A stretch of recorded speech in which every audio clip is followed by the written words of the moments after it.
Welcome back to Tap to Craft, the podcast that helps you elevate your craft beer game from the basics to the beer geeky stuff and everything in between. I'm Denny Luce, coming to you from Boise, Idaho.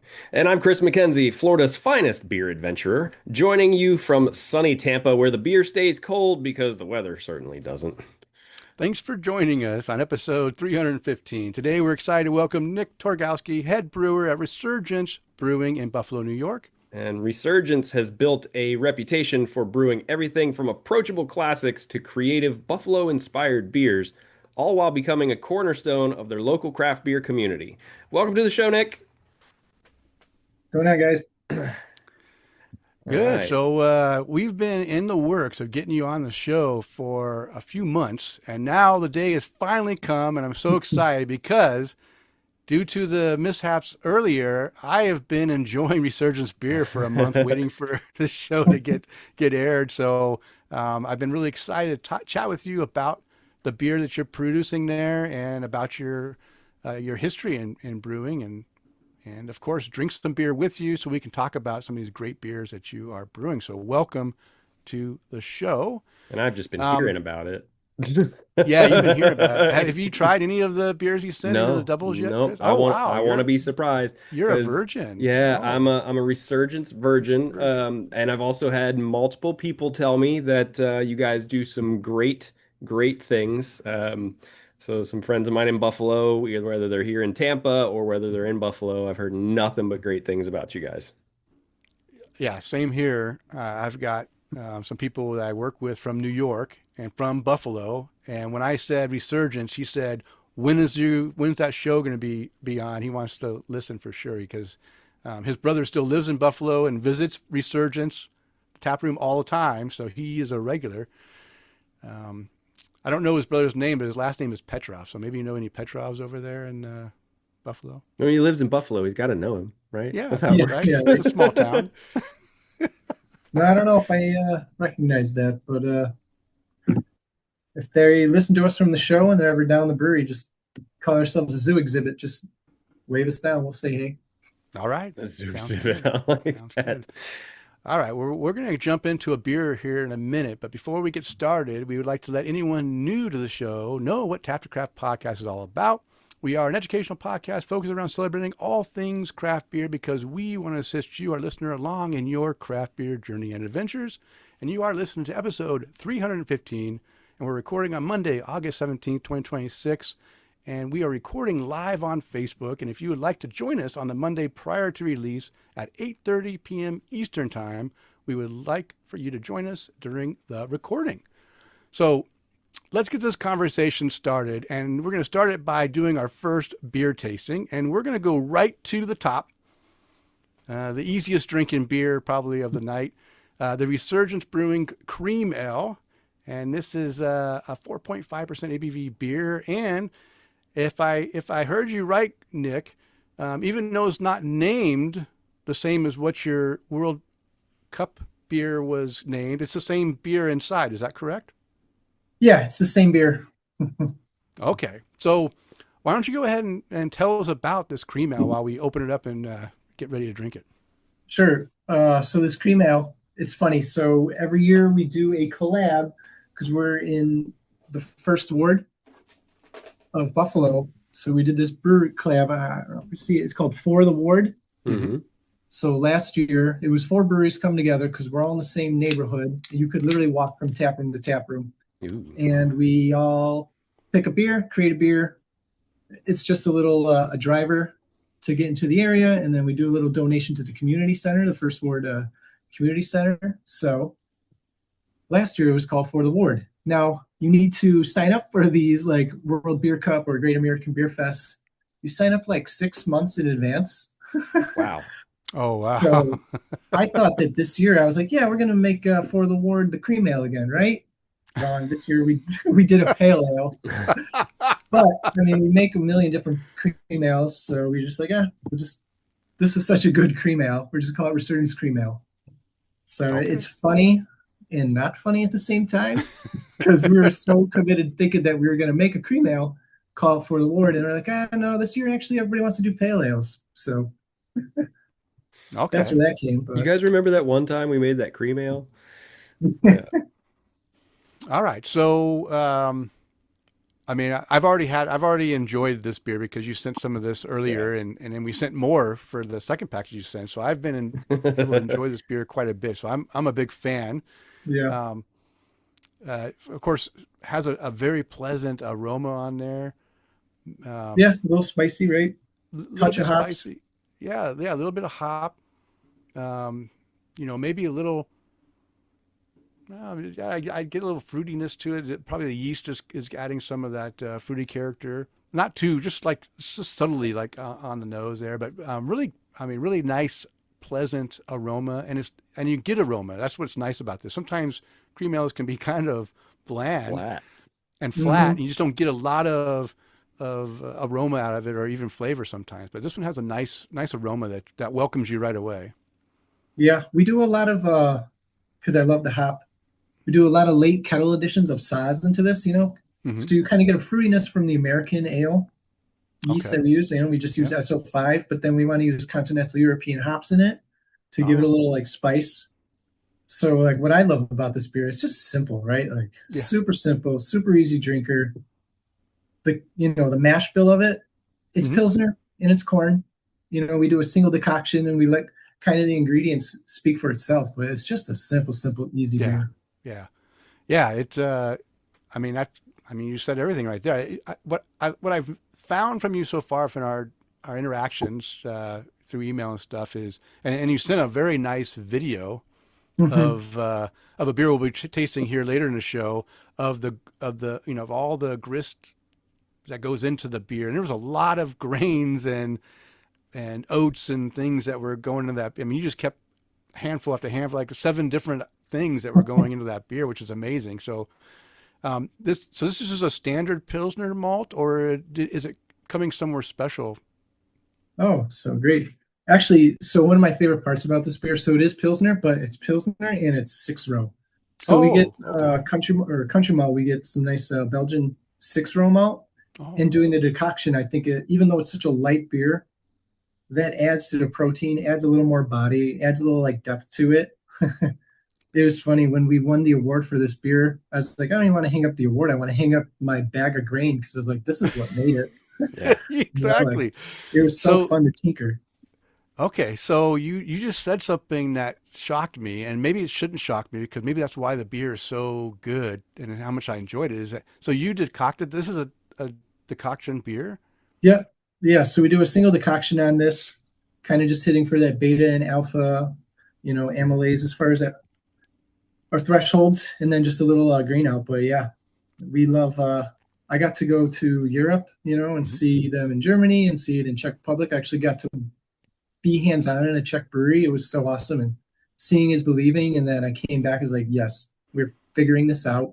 We're going to do this to all of our lagers and our nice light beers. Oh, Yeah, yeah. So, um, yeah. So I think that is part of the reason why this beer. I mean, the grain, of course, Mm-hmm. the very creative use of the hops with the American yeast to give you a combination character in the finish.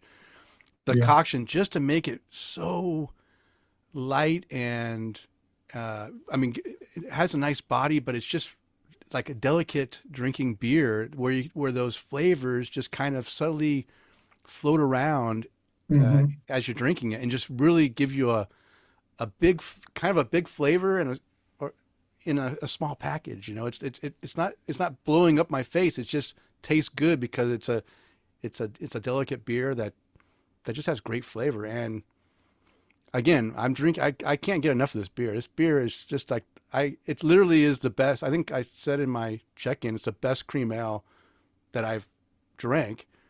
And I drank a lot of cream ale in my days, and this one just really, I mean, hit the spot. That's why I was like, if this isn't the one that won the World Beer Cup, I can't imagine what what that one was. If this one is the one that wasn't the batch. But yeah, great beer, Nick. I don't know. I can't say enough about it. Um, it looks great. It holds a head pretty good. It died down now, but held a Yeah. pretty good head. Um, Flavor is just fantastic. I love the mingling of different flavors in there. A little bit of fruitiness, a little bit of the. I don't know. Let me take another sip to see if when I drank it and wrote some notes down a month ago.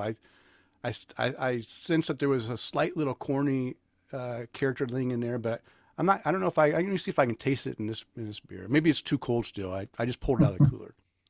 Yeah, I mean the corns give you a little bit of sweetness too, but I love beer is history. It always reflects history, and I always wanted to bring in that 6-row malt and bring in the corn, and try to make this recipe as historically accurate as it was going to be back in the day. Because this isn't the first cream ale we've brewed. I mean, we've probably gone through 4 or 5 renditions. Yeah, we were kind of working on it, whether it's the flavor profile as far as the temperature. Sorry, watching my cat. She's ready to jump. She's welcome. Bring her on. Yeah. Oh, she'll come. But yeah, just going through different trials of this. There's a lot of fun working with the guys. pH is a huge thing. I always say, I didn't even brew this.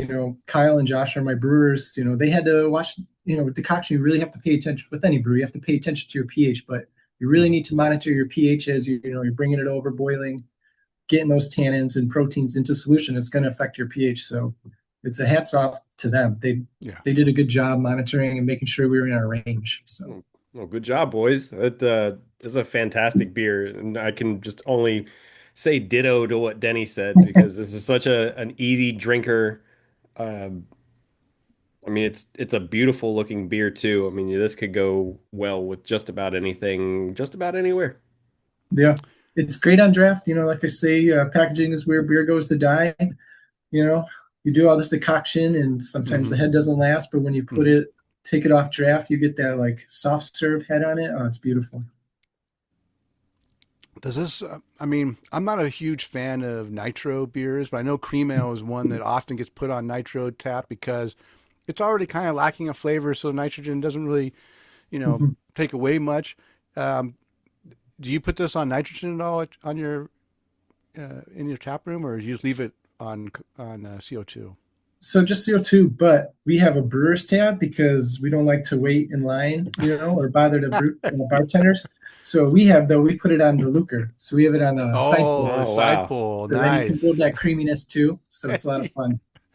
Nice. Yeah, I have a brewery here in town that has 3 side pull taps, and they put on their Czech lager.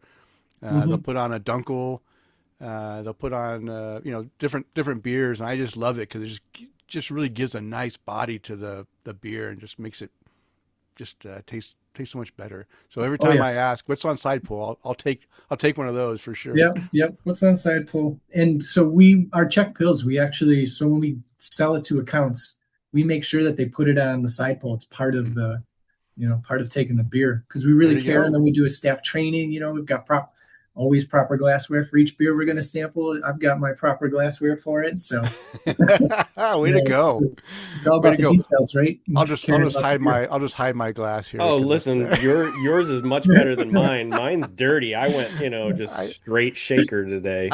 I had 3 beers and I wanted to bring 3 glasses, and I used these B cups because I'm notorious for dropping and spilling things, and I don't want to break glasses. So I bring plastic ones, but these really work well with any beer. But this is the stout one. So I'm drinking this cream ale in a stout glass, but I have a lager and an IPA glass that I'll be using for the other beer. So it'll kind of be sort of in the right glassware. Is it delicious to you, Denny? It is delicious to me, so it doesn't matter what it's in. All that matters. But so we had a bunch of questions here, but you kind of highlighted it in just explaining the beer and the ingredients and doing the decoction and looking for showcasing. I mean, you kind of talked about all the things that I had here to ask, which means it's great. You know how to do an interview without me having to pull stuff out of you. You just kind of let it all out. So I appreciate that, Nick. Thank you. Well, there's only little things I know. It's beer. So I can talk about beer. No problem. All right. Well, let's, we're going to sip on this while we ask you some questions about your craft beer journey, because our listeners love a good origin story. So Nick, take us back to the beginning. How did you first stumble into craft beer? And do you remember that beer that made you stop and say, whoa, this is different? Oh yeah. So I remember Trogues Nugget Nectar or Mm, Trogues Hopback. It was like mm. my first exposure to, well, crystal malt, but also like hops, right? Like, smell this. Holy crap. What are Yeah. we smelling here? My buddies, so there's a big the beer store in Buffalo is called Consumers, and my buddies started working at Consumers when we turned 21, and it was just try this, try that. But yeah, Yeah. Trogues like lit a fire and was like, what are we doing with our lives? We need to be drinking better beer. We need to get better jobs so we can afford better beer. But Exactly. we were pretty young Exactly. back then. But like, yeah, take me back to that was 2010 maybe when I first got into craft beer. And I always tell everybody, so I started homebrewing with my friends, Mhm. and my cousin was a home brewer. He's a little older than me. He's the one who got me into beer. But I always tell everybody I was such a bad home brewer. I needed to become a professional brewer because I just had to like do it right, and the Mhm. carboys and brewing in my basement or in my garage, and it just wasn't tasting right. And Yeah. Yeah. cleaning bottles, I was like, I need to do this right. I always Yeah. love food and everything, like, being like a cook or this or that. So working with your hands, I had to do it. I waited forever, went to college, did all that stuff. I would go to, there was like three breweries in Buffalo. There was Pearl Street, there was Community Beer Works, and there was Resurgence. And Pearl Street was a brew pub. It was like a little glass enclosure. I would go there and I would just watch them work like a creep and Mm. just, what are they doing? Blah, blah, blah. Same thing with like Resurgence, and CBW was a little small one at the time, but I would just go there and I watch them. And eventually, ECC Area Community College opened up a brewing program, like a certificate program. And I was like, this is all I wanted to do was become a professional brewer. So I was the first one to meet the guy, first one to sign up for the class, get the internship. Because again, there was three breweries. I was like, how many kids are in this class? 20. I'm going to need to get on this internship before, So I got started at Resurgence through Dave. He was the first head brewer. He's now at Bullfinch out in Syracuse, New York. He makes great beer, good teacher, military guy, discipline. He's going to teach you the right way. And I was really grateful for that. And then he went and opened his thing. I was the packager for 4 or 5 years, working the overnight canning line. Like, Chris, that picture behind you, that's our old location. Yeah. We were, there was no room, right? This is a typical startup, it was move everything from the brewery into the tap room, while they're closed, and then back, to open up for the tap room. So we would can beer overnight on our little 3-head filler. Those, Oh, wow. I don't miss those days. They were, 4 to 4s, but you got to cut your teeth some way and prove, that you can do it. And I kind of got lucky to a certain extent, worked my way up as far as brewing here. The guys have been great to me. I got a great staff too, so I can't say I did this like by myself. We all work hard for each other. And came in it.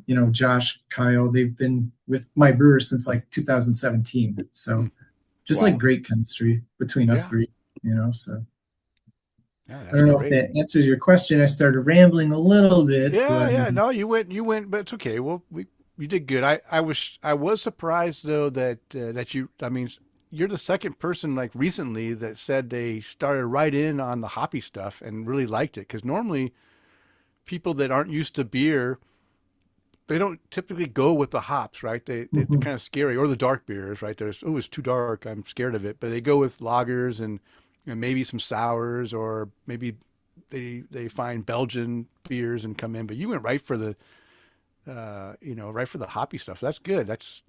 You knew what you like. Are you still a hop head, or have you kind of like switched over into other styles that you?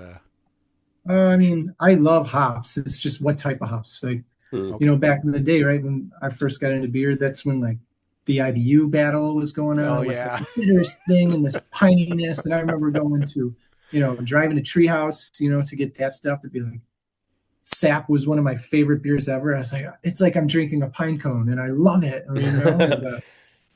So I used to really chase those hops, again, being a brewer during the haze craze, right? It was rotation nation, who's going to make the best new That's juicy right. IPA. So Galaxy hops and Citra and this or that, whatever you want to call it, was the new hop of that year. Like I've gone down that rabbit hole, and now I'm kind of like back to where I like, like the cream ale, and Hmm. everybody loves the lagers and the balanced beers. And how do I create like IPLs or West Oh Coast yeah. Pilsners and take continental European hops, but give it like a North American flair to it? So I always love experimenting. We love experimenting. We do a lot of hop rubs, continual education. Anytime a sales reps, what do you got for me? What's new? What's the new hop? Send it to me. We want to rub it. We do a lot of tea, we do like tea presses in the brewery as far as hops Yeah. with wort. So I'm definitely a hop head. Yeah. Nice. Well said. Well, where do you think your beer tastes are landing now? Like, was there like if you had a go-to style or a beer that you were going to order, what do you think it would be? Out at I the would bar. Not Pilsners, right? resurgence. Not resurgence. Out. Yeah, You go yeah, out to. yeah, we always have to preface that first. Be like anything other than Resurgence, because usually if it's with the brewery that you're part of, everybody's like, oh, well, I'm going to drink our stuff that's on tap, and do a little, quality control Yeah. too. Yeah. Waitresses love me when I say, "What's your local lager?" That's usually what I ask. I say, Yeah. "What's your local lager?" I'll just do it. Are you often impressed or like it was okay? I mean, how are lagers in New York? Are they pretty good? I think they're great. I mean, I'm spoiled. One of the best breweries, Old First Ward, Brian, he makes some of the best lagers I've ever had. Like Hmm. hoppy, bitter, aggressive, like what I want. I mean, there's some great beer all over Buffalo as far as that. And we're pretty Yeah. lucky to be right there. I mean, we're right next to a Hofbrauhaus too, and Scott makes some great Oh. beer there too. So like Yeah. the Buffalo lager scene is really great. I mean, Buffalo makes some great, IPAs. Hayburner is Buffalo's beer, Big Mm. Ditch. But anything like lighter ABV, I used to be back in the day, yeah, give me a DIPA, but now I'm just like, give me Yeah. something I can have two, three of, right? Yeah. Yeah. Yeah. It gets worse and worse the older you get because now anything over like 6%, I'm like, okay, that's one and done. Yeah. I got to keep it under 6 if I'm gonna have a few. So, all right. Okay, Nick, what is there a beer style that you didn't really like at first, but over time it clicked and won you over? A style? Um, feel like everybody says that on your show, but like smoked beer, right? Yeah, of At course. It's first, everybody's it's like becoming a smoked beer. trend. Yeah. Yeah. And I actually got to go to Bamberg. It was Mm. amazing. And watching 60-year-old ladies pound beers and cigarettes in front of you, you're like, I need to drink this. You know what I mean? Like, Yeah. if they're Oh, yeah. drinking it, I could drink one. So, I mean, smoked beer, I think everything is just like beer, right? It's always cyclical. What you're into Hmm. now, like right now, I'm really into lagers. Who isn't? But Hmm. I mean, everybody's had their sour phase. When as a brewer too, you're always trying to figure out flavors and combinations. So, Yeah. Yeah. but really, yeah, smoked beer.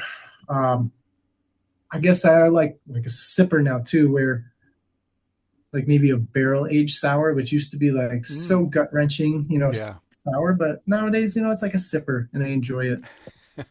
Like a good Flanders red. Yeah, Something with a cork and a cage on it.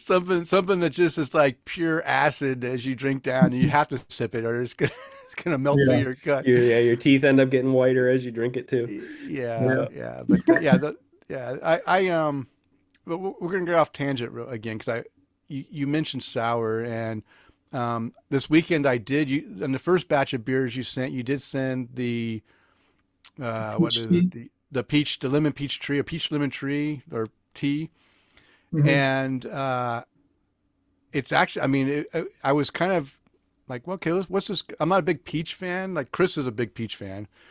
So I was kind of worried, but then I popped it open, poured it, and started drinking it. And I'll tell you what, the beer tastes just like peach tea with a little bit of lemon in there. And I was really curious about, if real quickly, is it a regular soured beer that you made with peach and some lemon to give it that flavor, or is it a tea with, how'd you make this beer? Yeah, so it's a sour beer, treated like anything Okay. else. One thing we do with our sours is we pasteurize them so we can kind of Okay. back sweeten. So yeah, Okay. we also make a beer called Loganberry Wit. And what is so the where's the iced tea flavor coming from? Mm-hmm. Iced tea soda syrup. Hmm. Punch Oh, it in there, really? and then peach puree, and then we do lemon juice or like lemon concentrate as far as puree. Yeah, and then we pasteurize it, and then yeah, peach I'm not always crazy about. Sometimes it's up and down again, like Mm-hmm. fruit providers. But I do like what we're getting now. It's kind of like really soft and Yeah. it stays in solution. Sometimes peach, you add all that and it just goes right to the bottom of the tank. You're like, I get nothing out of this. Yeah. I wasted money. Yeah. No, you did a really good job because it was all well balanced, right? Nothing was too high. Uh, Mhm. I did get, right away, I got the peach tea. Like I was like, wow, that is like drinking peach tea. A little bit of lemon came in there with the tartness that you felt, Mhm. not too tart, just enough tartness to say, yep, it's a little bit of a sour. A little sweetness that just kind of lingered throughout the whole thing. You kind of felt that sweetness from the peach. It kind of mellowed out a little bit when you got that little tartness and lemon, and then finished off, kind of like neutral. I mean, really, it was like you mix this thing up perfectly to create a really balanced, odd beer and I personally enjoy tea and beer, so I wasn't off put by that. I was concerned with the sourness of it. That wow, how's this gonna turn out? But it really worked really well. And I was curious after I drank it. I'm like, okay, I got to ask Nick how what he went into brewing this thing because it really does taste like I couldn't tell you there was any alcohol in that beer because I couldn't sense alcohol. I just sensed that it was like drinking a sweet tea, and I imagine that if you drank a 6 pack of that or a 4 pack, you would probably feel the effects, sooner than Yeah. later. Yeah, so it's two things on that. I would say because we back sweeten it, that beer is actually 6% pre-fruiting, Oh, and Oh that's oh, down wow. to 4.5, right? So there's a decent amount of fruit in there for sure.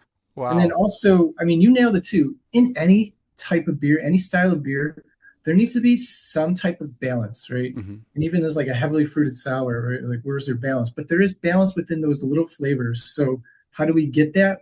We look at like the mouthfeel Hmm. of our sour beers, and we actually kind of treat them like New England IPAs. So there's a lot of flaked Oh wheat, yeah. Hmm. flaked oats in there, and then like the Okay. chloride ratio in our water profile, just to kind of support.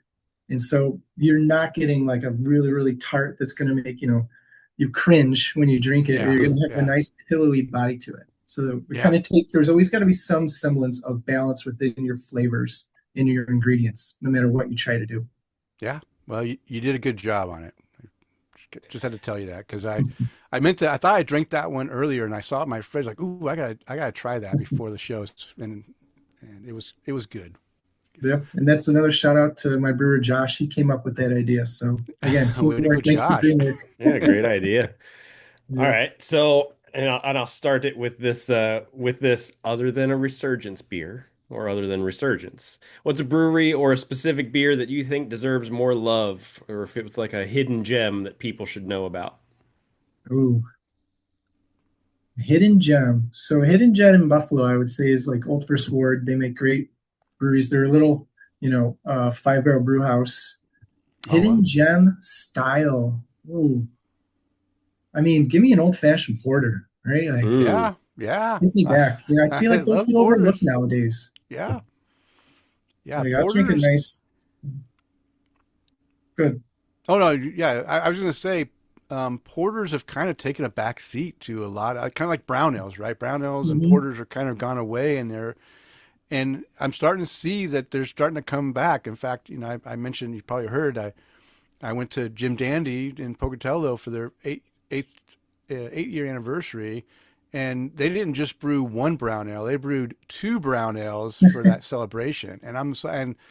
And the brewer knows how much I love brown ales, and he stopped me and said, "Hey, I brewed these for you." And I was like, I know, I felt that you brewed them for me because everyone knows I love brown ales, and the American brown was just phenomenal. And I think that if more people could experience beers like that one that were just brewed way better than the brown ales that were brewed 20 years ago that were just kind of like, yeah, it's a little bit of dark malt and it's kind of like blah, right? It's nothing there.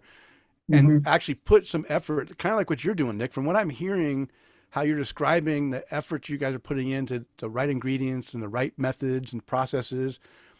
It makes a big difference in how the beer turns out. And that's the same thing that Davis does and Haley do at Jim Dandy is they take styles and they make the best beer they can of that style and it really shows. And I think if more people could get some of those beers out there, they would all fall in love with the porter and the brown ale as well. They're great Yeah. styles.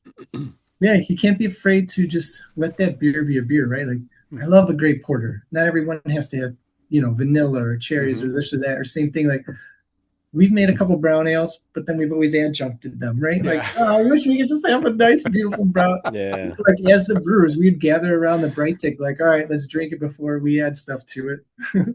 Yeah. Oh Like, yeah. it's fun.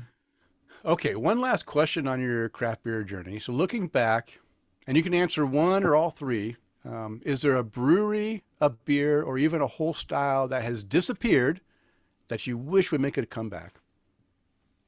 Oh, I would say West Coast IPA for us at least. Like when I first started here, Resurgence IPA, very creative name.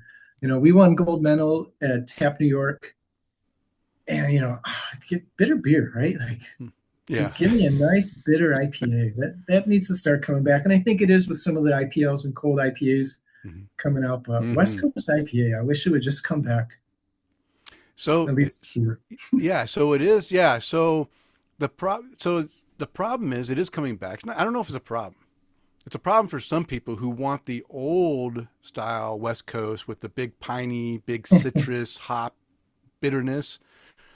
But the West Coast over on my side of the world is coming back in a kind of a new West Coast style where they have that citrus and they have that pine in there, but it's not all pine or citrus. They're blending in some of the New World hops, giving some tropical berry character, even some coconut with throwing in those Sabro hops and giving a little bit of mix and I like them because I spent 10 years drinking strictly just IPAs is all I drank from 2000 until 2010 basically. I just drank IPAs because I got tired of lagers and and stuff and I want bitter, I want big flavor, I want big alcohol. I was still kind of young back then. But then I kind of shifted back, started drinking lagers, the brown, getting back into the brown ales that I loved from the very beginning of my craft beer journey.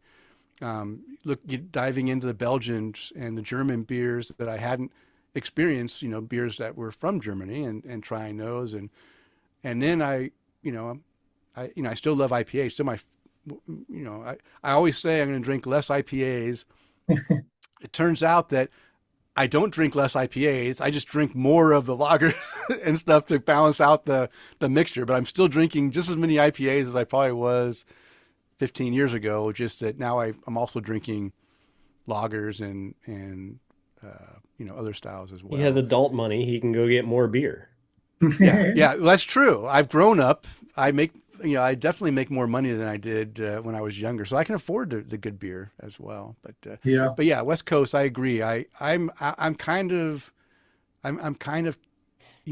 getting tired of New England IPAs, mainly because so many of them taste similar to one another that I just get like, oh, it's just another New England. Yep. But I'm also really appreciating the breweries that can add their own twist to that New England. They have the citrus hops in there, but it's not all citrus. They throw in some other hops that add berry flavors or something that's just a little bit different. I love the fact that they're putting in hops to bitter out the finish. So it's not just soft, soft, soft, soft, soft, soft. And then you're just like, gosh, I need something to cleanse my palate because I just got a big, Yeah. soft, mouthfeel. I love having that little bit bitter finish just to kind of cut that softness and make me go, wow, now that's a nice beer. So West Coast IPAs, I can understand why a lot of people want those to come back because the softness is you need something to balance it out, the soft and the regular hoppy Yeah. stuff. It's in my mind too, or in my head, but Yeah, too many New Englands. They sit on your palate, right? They're just heavy. Just give me something that's going to crisp off the palate I can enjoy, and then I drink another one. Yeah, yeah. I will say you mentioned cold IPA. I love that style. I won't say that all the IPA styles that come out I appreciate, but the cold IPA from the very first one I had, I kind of fell in love with that combination of blending in the lager with the with the IPA and giving the best of both worlds without the vegetal content that you were getting from from those hoppy pilsners or hoppy lagers that you're putting those hops in there and they just kind of get the enough flavor or aroma you add too much vegetal material and just kind of not as good. But the cold IPAs are just done so well. Have you guys brewed a cold IPA at Resurgence? So we've brewed everything, but I will say a couple of years ago. So again, we've done everything. We do a lot of cool stuff. We're all about the beer. Our production manager, Drew, he got people to sign up to grow hops for us like 2 years ago, and we all grew hops. It was called Hop de la Vista because it was Vista hops. And we all grew hops, and then we did an IPL with it, and it was all whole cone too. And it's funny you're saying like vegetable matter. This one maybe was so clean, but we just big muslin sack, everything into the whirlpool. We used T90s for the dry hops, so it wasn't getting too vegetal green. But yeah, we've done that. Being in Buffalo, we do this collab with a brewery in Syracuse, Talking Cursive. It's a beer thing called Stack, Smash, Repeat. As far as it's just smashing through tables. We did a cold IPA with them. That was a lot of fun. So yeah, I mean, we tried it all. We brewed a million beers. Good. All right. I cut you off before you said a beer style. Is there anything else you wish they may have come back, like a beer that's no longer being brewed that you wish would come back, or maybe a brewery that went? I mean, I'm going to see come back, but you see all these cool different Norwegians smoke this and smoke that. And again, I'm like all about the process. Like bring back like spruce and juniper filters, like stuff like that. Yes, that's super cool. Did you guys talk before the show? Because damn. No, he's listened to the show. He knows how I love juniper and spruce. I love that in beers. I love it. It's so good. Yeah.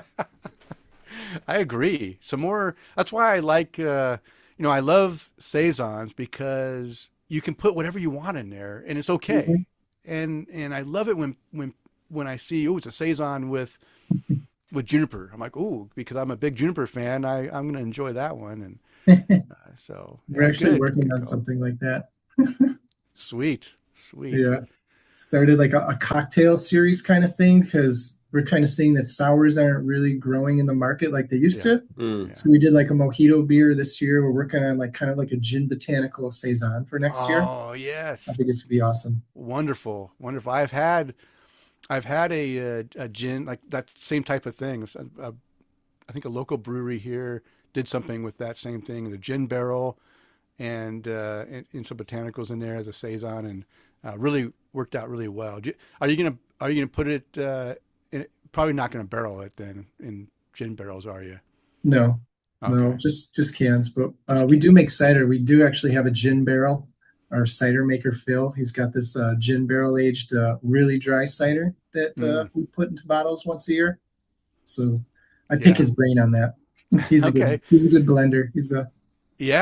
Because the gin barrel is really nice because it adds the character plus the woodiness to it and it makes a really nice mouthfeel with some of the tannins. But the problem is if you're doing a big batch, you got to have enough barrels and then blending all of them together to make the perfect beer might it takes extra work. But if you have a good cellarman, I guess you could, or barrel program. We do barrel aged stuff, but it's kind of they don't jump off the shelves, so and it's like a slow process. So we wait till like our slower season, and then we always rip out a couple barrels once a year or so.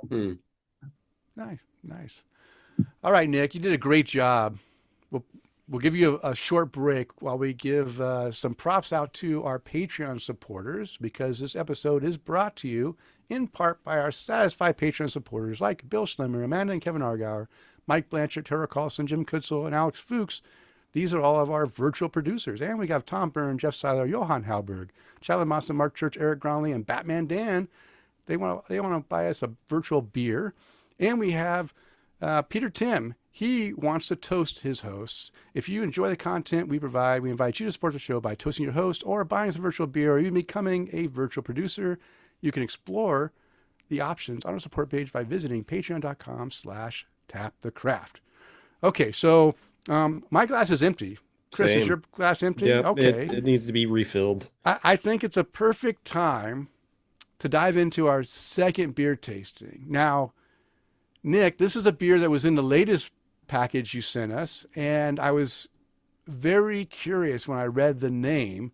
It's the name of this is Smells Like Buffalo, and it's a Pilsner style, 5.2% ABV. So I said, I think I want to do this beer on the show because I'm really curious about the name. So why don't you, while Kris and I open this beer, and while you open the beer, why don't you go ahead and talk about this beer and what inspired you to brew it and how it got its name? Sure. So Smells Like Buffalo. Have you ever been to Buffalo? They make t-shirts that say "My city smells like Cheerios." And where our brewery is, it's right across the Buffalo River from the General Mills plant. And when you go to work, you can smell, the Cheerios. I mean, we've gotten so good at it. Like, you can tell when they're smelling, when they're cooking or making like chocolate cereal, when they've got like the fruity cereal, when they got the Cheerios. So we kind of like, again, being in the first ward, we wanted to make a beer for our community and where we are. I wanted to make a beer that tasted and smelled like Cheerios using cereal grains, like that video I sent you. So this is an adjunct lager or an adjunct Pilsner. I mean, there is flaked corn in here, flaked rice. There is malted oats. There's flaked oats in it. There's wheat, torrefied wheat, like those little pups. So yeah. We spent a lot of time on this, like working it. The only thing that Cheerios has that this beer doesn't have is almonds, because we did it in the first batch and we're like, this just kind of smells like peanut butter. So we stopped. No. So, peanut butter. Yeah, that's not like Cheerios. Yeah. So again, a single decoction, because we do all single decoction on our light lagers, except for our Czech pills, we do a triple. Oh, wow. But yeah, single decoction, give you a little more, a little more like gold color to it, as far as compared to our standard pilsners, but touch of honey too. And again, it's a lager, so it's meant to be nice and like tight and refrained, but you get a decent Cheerio. I always tell everybody, like, it doesn't smell like, drink a regular lager and then take a sip of this. Yeah. Like, I taste the oats, right? Like, and it even gives you a little more mouthfeel to it. Yeah, no, you can, when you smell it, you can definitely smell the hint of the Cheerios, right? It's right there in the, in the aroma. Yeah, and just light toasted, toasted oats. Yeah, and you have to say, so my first name for this was called My City Smells. So obviously that got rejected. Sorry, Nick. We're going to have to move on to the next one. Yeah. Wait, who rejected that one? The Society. Society. Oh, wait, you actually named it that and then you changed the name? Or No, but everybody at the brewery was like, nope, next. And then somebody was just like, you know what it smells like out here? It smells like buffalo. And that's where it came from. So I think I haven't tasted it yet. I'm looking forward to tasting. I'm going to taste it in a second, but I love the story. I love that you just decided that, you know what, it smells like Cheerios, and what is better than a cereal grained aromaed Pilsner, which is supposed to be crackery grain, cereal. Yeah. So why not make it smell like Cheerios and smell like buffalo? Oh, there's the cat. Made it. Yeah. So I really appreciate that. I got a kick out of the video you sent, because I thought you were going to say, have like 3 bags of stuff that you had, and you just kept going and going and going. I'm like, wow, there is more grain in this beer than there are in the Cheerios. Yeah. No, it's so much fun, right? Like if you can't have fun brewing and experimenting, what are you doing? But we like where we are too. I hope you guys can make it down sometime. We'll show you because the first ward is such a historic like area in Buffalo, and our brewery is right across from these old grain silos, that are, Hmm. historic relics, and just you want to do something again, like beer is history, beer is your Yeah. community. You want to do something that reflects where you're from and what you do. It is awesome. I'm just lucky where we are, honestly. Yeah. And you're right. The finish in this 100% Cheerios. That Yep. means I I could have mean, it for Nice. breakfast. yeah. this Yeah. is this is Cheerios, and it has that you can tell it has decoction because it's just the mouthfeel feels just Hmm. right. The body is great, um, super drinkable, nice and dry. It's not too dry, but it's dry where I just want to take another sip and another one because it's so easy to drink because there's no over sweetness in there, not heavy. It just is super easy to drink, and I appreciate that real Cheerio character in there. It's not it's pronounced but not overly Hmm. there where it's distracting you, and it gives you exactly what you wanted, right? It's a Cheerio beer. Yeah. And what better style than a pilsner too? I think it's Yeah. great. Well, and Yeah. I love that it has, like you said, Denny, it's just one of those beers that you want to keep drinking and keep drinking. And I love that it has that little bit of a bitter finish at the very end. Yeah, just a little bit. It Yeah, stops just it from being so sweet. It stops it from being sweet, right? So it's like, Hmm. oh, you get the sweetness of the grain and that little bit of honey, and then it goes bitter, and you're like, oh, well, I gotta take another sip now. Um, Yeah. and I definitely, I, I I love the way this beer came together. yeah, Yeah. I think a 1-2 punch is drink the cream ale and then follow it with this because this gives you just a little bit of a extra oomph to it to give you that little flavor punch, and then you can go back to the cream ale afterwards if you I want. mean, we did that on purpose, Denny. We are professionals. So, Yeah. Hey, Chris, what we call beers for breakfast at Resurgence? Clarity um, checks. You got clarity to checks. check the clarity on this one. Yeah. Yeah. First thing in the Most morning. people call them shift beers, but yeah. Or I've always called them quality control. Yeah. When I was home brewing, I would always get yelled at. What are you doing? I gotta check my beer. It's Yeah. 7 a.m. It doesn't matter. Quality doesn't sleep.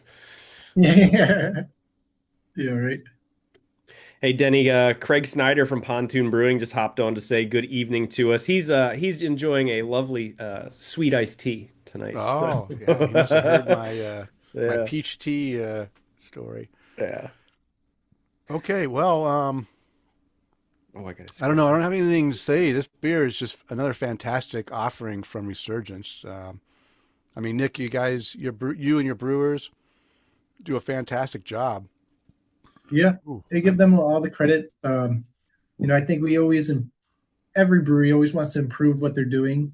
So this was, every year it's little tinkers here, little there. I would say, I'm glad you brought out like the bitterness. I've been slowly adding mm-hmm. more hops to it because I'm a hophead, and then slowly taking out some of the honey in it and again, trying to like find that balance between the honey and the hops at some point in that exchange of bitter and sweet. So yeah, we're always working on our beers, right? And I just did have a buddy of mine, Gary, he left the brewery a couple of years ago, and we finally got him this beer. He's like, "This is the best batch you guys ever made." Ah. Yeah, I mean, we're always working on it, doing what we can. Well, I mean, I Yeah. gotta say, this is by far my favorite batch of this beer. So, Yeah. for what it's worth, take that into consideration. Yeah, I'm okay with the honey being like subdued because that would be honey nut Cheerios, and this is just want to be And then Cheerios, we're right? talking trademarks, and nobody wants that. Yeah. We actually did our first. We make an Italian pilsner called Curly Loaf with this brewery. Sorry to get off track, but we actually took like loaves of bread and we threw it in Oh, there, and that was super cool too because people were like, "It smells like bread." I'm like, it Mm, was made with bread. yeah. So I used to live in just outside of Akron in Ohio, Nick, and we had the Schwabel's Bread Oh, Factory. Schwebel's nice. Oh man, and it's not there anymore, but man, I would drive through Cuyahoga Falls on my way to work, and just like you guys would be able to smell what kind of cereal they were making. You just drive through and it's like, oh, fresh baked bread. And you're like, you drive by and gain 2 pounds. Nice. Yeah, it's good. And I like that. So that way you guys are tossing bread into the beer and the people are just having that experience with it. And you're like, yeah, we put bread in it. Yeah. And we were kind of reluctant because the bread was so good. We were like eating it as we're putting in there. Like, this is the end of the bread. Damn it. Yeah. Yeah. Oh, good. All right. Well, we're going to keep sipping on this as we go into the brew Yep. buzz, and then maybe in the middle of the brew buzz, we'll do that last tasting. I have it at the end, but I'm sure we'll be done with this beer before the end of the brew buzz, and we'll want to, crack open another one while we chat. But the brew buzz is devoted to discussing various beer-related topics, and in this episode, we are going to learn all about Resurgence Brewing. So, Nick, you already kind of talked about your brewing journey and how you first got into brewing craft beer, but you mentioned that you weren't very good, or you didn't like home brewing as much because it just wasn't professional enough for you. But you also said you went to college first. What did you study when you were in college before you went to the brewing? So I studied sociology, Okay. and before, and it's just funny. There's like a joke between brewers. There's a lot of brewers there. Took sociology, but yeah, I took sociology, and really, I was more of like a numbers math guy. Like I used to work at Those are different. Those are opposites. yeah. But I mean, I guess I would say like I always like social statistics was like what I really Okay. liked doing. So just like the math, not the people. Yeah. But yeah, I mean, yeah. But when I went to college, I really just focused on my micro and my chemistry because I just wanted to be a brewer. So like all of my electives I took were sciences essentially to kind of like train myself. Okay. All right. Well, Yeah. that helps. I was going to ask you how are you using your sociology training in the brewing part? But now I understand that was just you had to pick a major, but your real passion was in the chemistry and brewing aspects. Yeah, I always felt like I knew I wanted to be a brewer. It was just about like creating the opportunity. And back then, where could you go? You could go to like UC Davis, Yeah. which I wasn't obviously going to go. And then there's a brew school in Canada that isn't too far, but they were like had a 2-year waiting list Mm, plus. So kind of just had to wait my time. And then once I got my opportunity, like not let it go. yeah. As far as letting it slip past me. Yeah. No, understood. Well, what led you to Resurgence? Like how'd you get there and like what's a They typical day like hired for me. you? They They hired hired you. you. He's here all week, folks. Yeah. So so Dave and Eric, when they started, uh, I was just lucky, we had a mutual friend, and I was like, whatever he wants, just tell him do whatever you need me to do. I just want to work there. And so Dave just, funny story actually. So go in, talk to Dave. Yeah, okay. Can you start Monday? We're gonna do first canning. Yeah, sure. I'm so nervous. I'm like, first day, 15 minutes early in that parking spot right behind Chris. Walk up to the door, won't open. I called Dave. Dave, can you let me in? Oh shit, we're off today. I was like, can you be here tomorrow? I was like, yeah. I mean, what else do I got going on? But yeah, it was so funny. Just started there. Again, there was like 4 breweries when we started. It was kind of right before the boom, and now we have over 50 breweries. But Oh, wow. they really gave me the opportunity, and I couldn't have been more grateful, honestly. So So, I did send my resume to like everybody, and nobody would look at it until I was like, "Oh, I'm in a brew program now." Like, "Oh, you're in a brew program." I was like, "Yeah, but nothing's changed." yeah, I Oh, still, geez. So you weren't promoting your awesome home brewing at this time. You weren't No, bringing beers to them. Say, hey, try this. This is great. None of that stuff. no, actually, I would say one of the first beers that they let me brew, I did a Rauch beer, which was Oh, funny. what the I'm telling you, man, Yeah. heck? You're those smoked destined. beers, those smoked beers are coming up more and more. You know what, Denny? I think we should call it now. Let's just say that, we've gone from, we're getting into the West Coast IPA trend again, and that kind of thing. And next Let's is look at smoked. 3 years down the road. 2028 is going to be the year of the smoked beer. No, Calling I, it now. it's well, to be honest with you, I have had more smoked beers from local breweries than I've had in a decade in the recent years. So maybe you're right, Chris. It might be happening. I think the key is brewers are able to get a quality smoked malt now that is not the stuff we had 20 years ago that were all those smoked beers were so Tasted like powerful and ashtrays. yeah, Yeah. ashtrays and just nasty.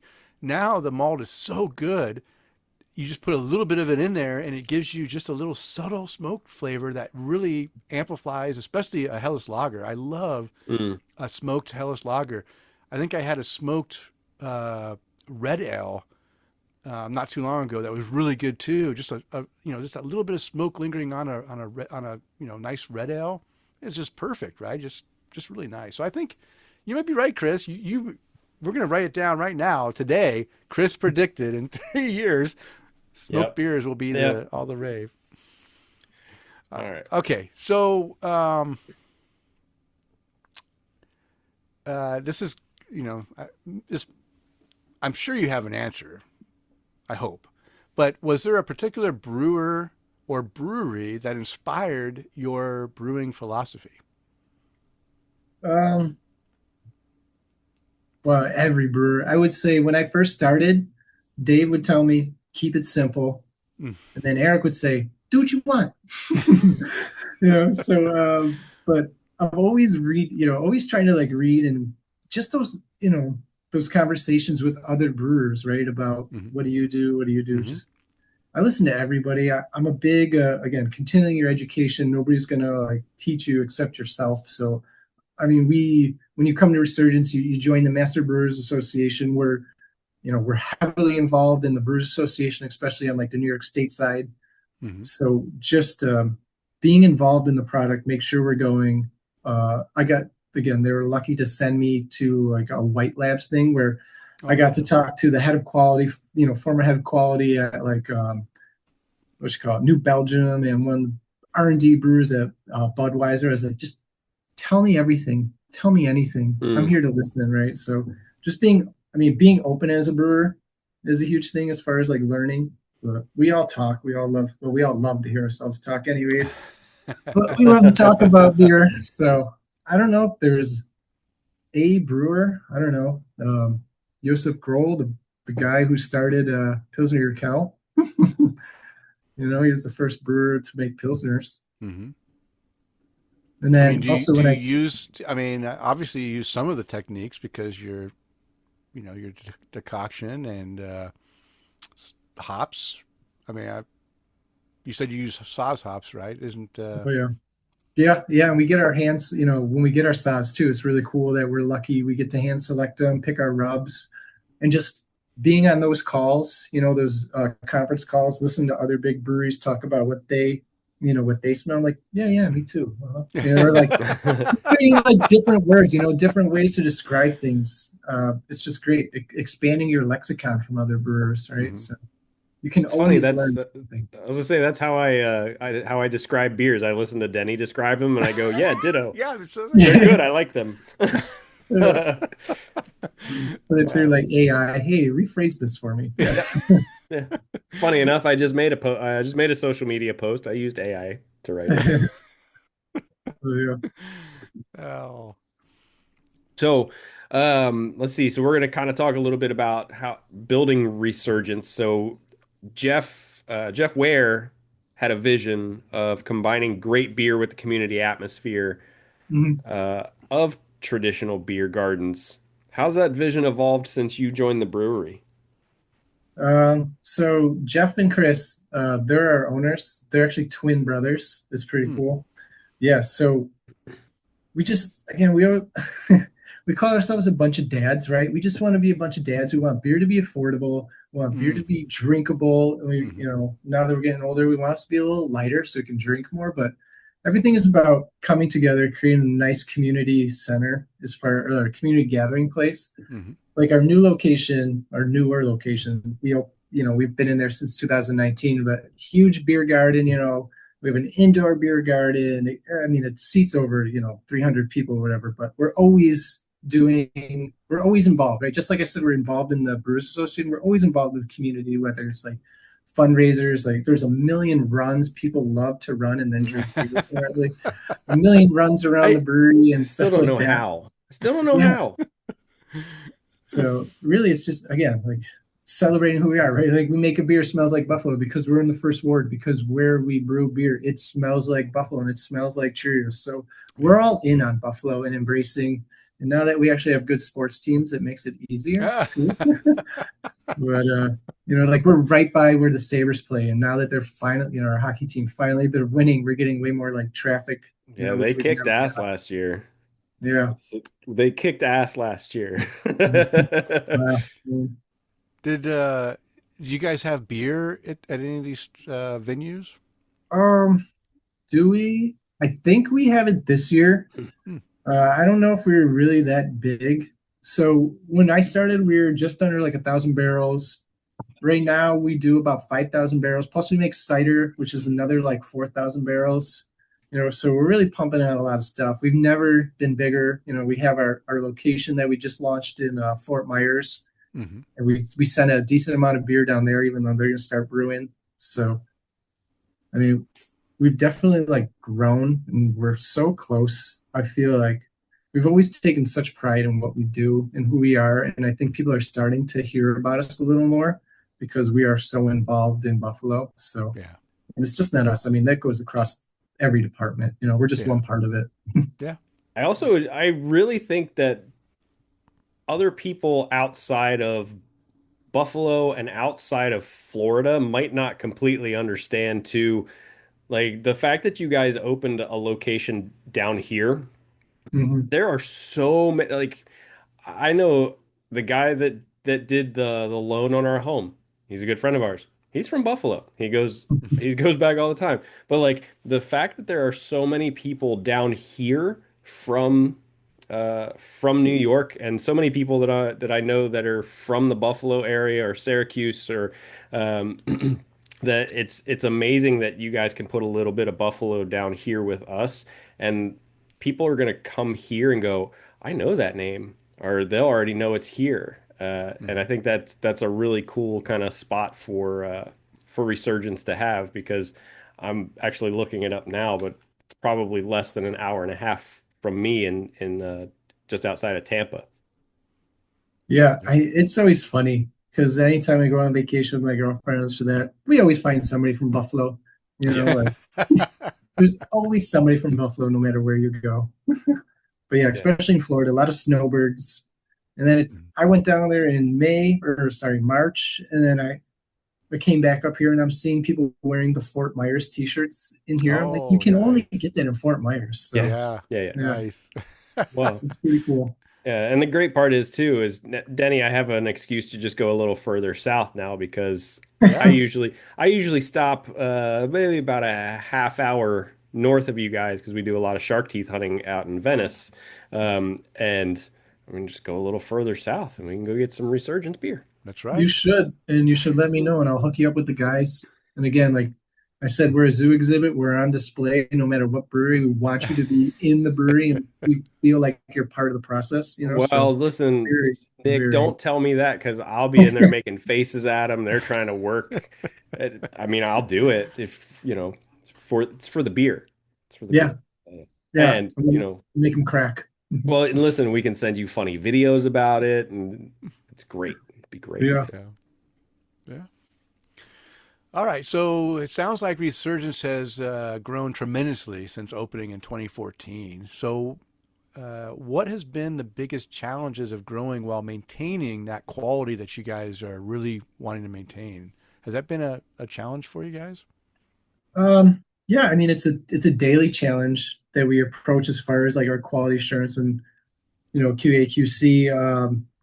The challenge might be monetarily, like making sure Oh, we have the proper Mm. equipment, right? As far as where we are on our DO carbonation, as we grow our distribution, right? Like, I mean, quality is always the most important, and always should always be the focus of anything you do, especially in the brewery as far as your product.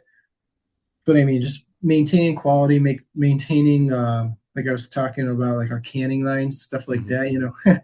What's brewing today? Is it putting together 1,000 pallet order? Is it fixing Oh, a canning line that Mm. apparently you're a mechanic? Like we call it, like what's the battle of the day, hmm. and how do we survive that to a certain extent? But Do really, do you yeah, do you go ahead. have a quality assurance team or a lab that you said your DO?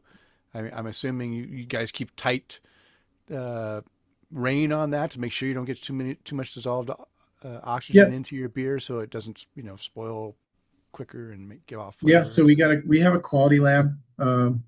We have batch tracking for everything. We're doing inline testing as far as where our carb and our DO is off the canning Hmm. line, purging our bright tanks, as far as how much CO2 or oxygen is in the vessel that you're sending your beer into. Hmm. So there's a lot of stuff. Yeast health, right?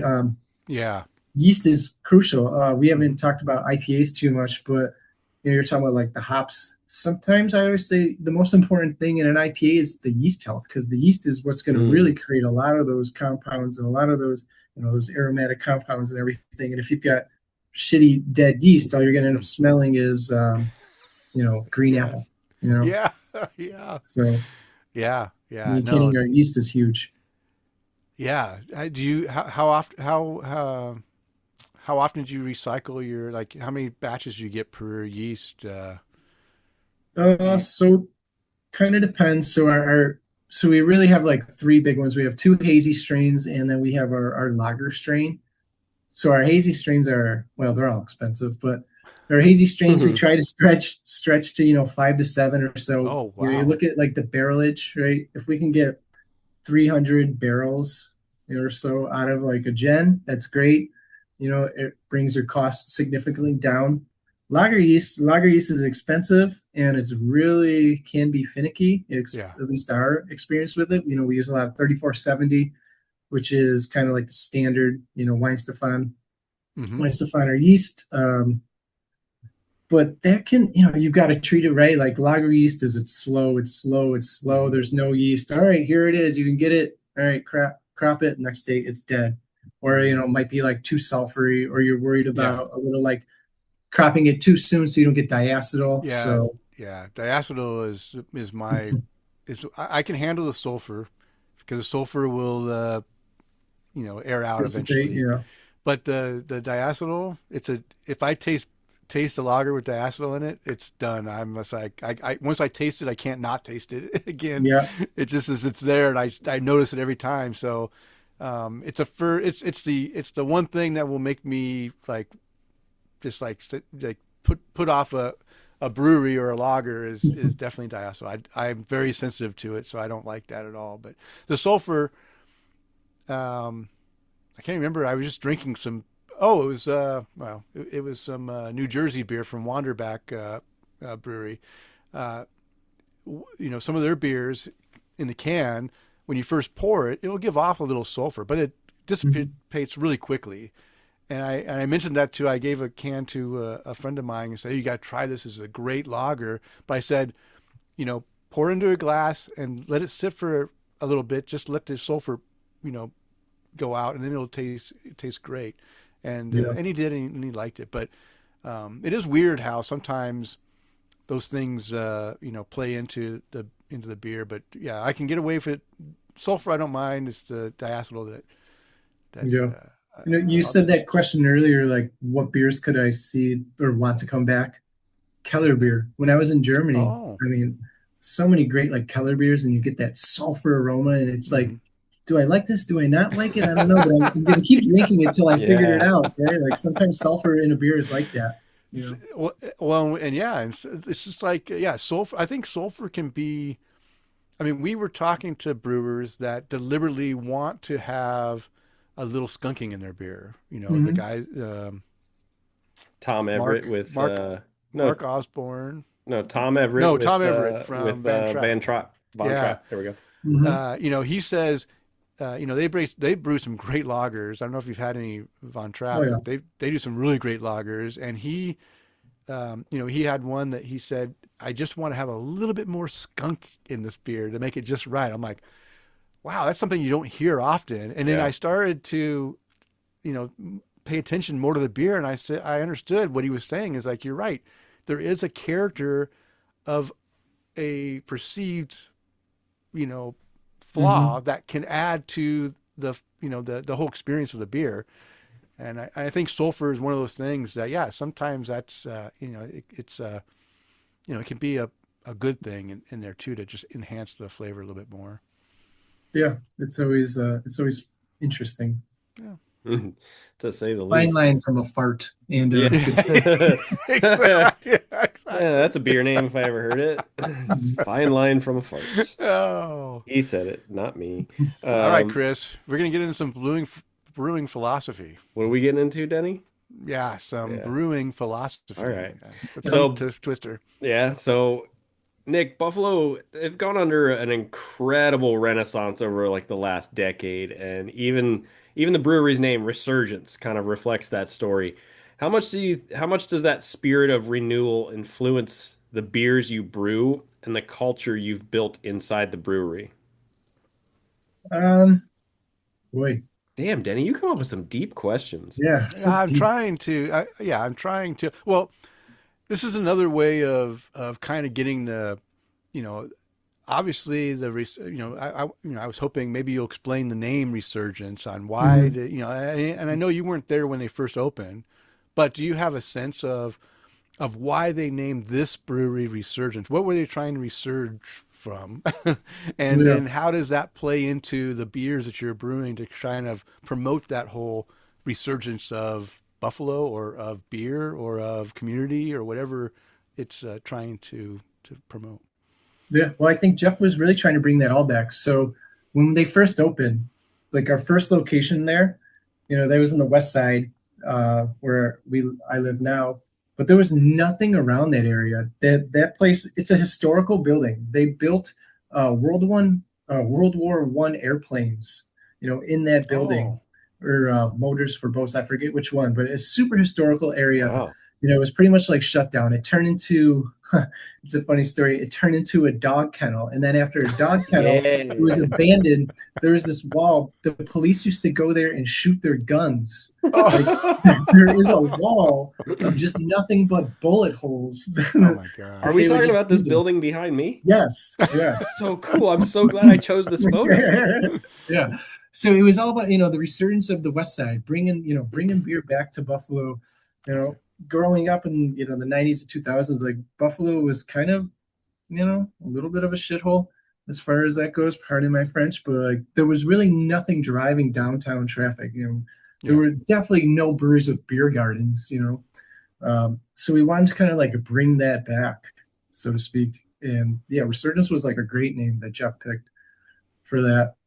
And again, I've talked about it this whole time about like really wanting to be focused and involved in our community. Like we definitely do. Where we are now, kind of like on the waterfront, First Ward. Again, that's like a whole nother area that we're trying to like bring back. It's a historical area. The First Ward, we were the second largest grain importers, next to Milwaukee forever. Oh Uh, wow. I love, again, beer is history. Like I love beer and I love history. I love Hmm. Buffalo. Like Buffalo, I have this map of all the old breweries from where we are, and I still love to like drive down and like that's an old, see some of the old buildings. Like there's so much history and That's like a great way to culture where look we at it, are. though. Beer really is Hmm. history. Yeah, Yeah. Huh. it reflects, it's brewed for the people, of that time, reflects like what they did. So yeah, I love it. I always feel like we're always involved in the community stuff and always giving back and being a great place, a great place for people to, have a good time. Simple. Yeah. So do you think that today's craft beer scene has become part of Buffalo's identity? Oh, yeah. I mean, we get with all the pedal tours and this and that. And yeah, I mean, well, they say Buffalo is a drinking town with the sports problem, but we love, we love being outside and embracing Buffalo. There's so many great parts of it. The park system that we have, the historical like Olmsted parks, like yeah, Okay. 100%. All right, Kris, I'm going to let you answer or ask this next question while Okay, I got you. Go yeah. ahead. All right. So, Nick, we've got Resurgence has become known for brewing beers that are unmistakably Buffalo, whether it's the Loganberry Wit, the Sponge Candy Stout, or the other locally inspired releases. When you guys are developing one of those beers, does the idea usually start with like a local food or tradition, or are you starting with a beer style and then figuring out how to give it a Buffalo identity? I would say probably a little bit of both. I mean, we've definitely come with our own ideas, as far as like sponge candy, loganberry. We've had people come to us with different ideas. Um, Again, it's kind of like split. It's always fun too. Like as a brewer mentality is that you're kind of like going to your brewer. What do you think about this? What do you think about that? What if we Mhm. did something like that? So it's a little bit of like organic kind of let's make cool beers with each other and think of different ideas. And you know what were the rules in 2017 to like 2020, 2021 when it came to like stouts, sours, IPAs, right? Add anything to them. And that's exactly what we were trying to do. Just Mm. find fun stuff, work with cool, like I was telling you about that Italian Pilsner, Yeah. work with a local bakery for that. We get sponge candy. We work with, Watson's Candy. They would give us the trimmings off the line. We would throw it in the kettle. So as much involved in authenticity that we can is what we're trying to do. Okay. Well, were there any that were like ideas that sounded great on paper that just didn't work out? Oh yeah. Um, with that, I was talking about like our Italian Pilsner. We tried to do a biscotti one. It didn't work out. It was Hmm. a little too acidic. People have approached us about making like a protein beer. Okay. That didn't really work out so well. It was a while ago. I mean, there's a crazy pizza place. We've made like some crazy stuff with like pickles and basil and weird stuff. We're like, okay, All maybe. right. So I don't know. I mean, we're not gonna be not afraid to try anything. What That's right. what do you think is like the most recent thing that you guys were like, let's give it a go. Sounds weird, but let's give it a go. Ooh, what? So every year we do like it's called the Dude Hates Cancer. It's a Big Lebowski themed Mm. cancer fundraiser, and they get to win. It's all about like crazy, fun, weird stuff. Hmm. We make a white Russian Oh yeah. styled beer. We call it Another Caucasian Gary. I run it. It's just like the line from the movie. That was fun. We made this like really, really spicy beer through that program with like red Italian chilies and honey. That was pretty wild. Okay. Mm. I mean, we haven't done anything too crazy lately, but I'm sure we will come up with stuff soon. Well, I mean, we've kind of talked about like ideas in the past. What's come up recently? Is there a Buffalo inspired beer still on the bucket list? um, hmm, are you thinking like a chicken wing beer? That's what I was going to say chicken wing beer. I was going to wait for you to say it. You said it. Exactly what I was thinking. Chicken wings or So Buffalo 2 is also, I've always wanted to make a beef on weck, like sour, because the That's a salt and the good quinoa. sandwich. Yeah, little like pickle or something in there. Okay. But we do weird things. We have these. We're actually doing one in August. It's called Kegs and Eggs, and that's where we would kind of like brainstorm weird beers. Kegs and Eggs. We'd make like really small batches, get a flight of experimental beers, pair it with like a breakfast thing, this or that. But I like that. we got away from it from the past year. We're actually trying to do one in late October. Okay. So that's what I kind of got the guys. Actually, if I look at my notes here, because I'm always working. Yeah, why not? Hey, you're at home. That's supposed to be a work-free zone. Yeah, Yeah. sometimes. Oh, so a fun beer that we do around the Halloween time. And I love traditional Pilsner, but we do a Pilsner where we put like 20 pounds of gummy worms in there and just let it soak. And Oh, it still wow. looks like crystal clear Pilsner, but it smells like gummy worms. Oh, It's actually pretty fun. I So the enjoy new it. guy gets to clean that out, right? Oh yeah. Yeah. Oh Yeah. my God. It looks like a dead jellyfish. That's the hazing that doesn't happen in corporate America, folks. Yeah. Yeah. all right. So, Nick, some breweries try to chase national trends while others really embrace where they're from. Resurgence seems to have found a great balance between the two. How important is that when someone from outside the Western New York can drink one of your beers and immediately get a sense of Buffalo?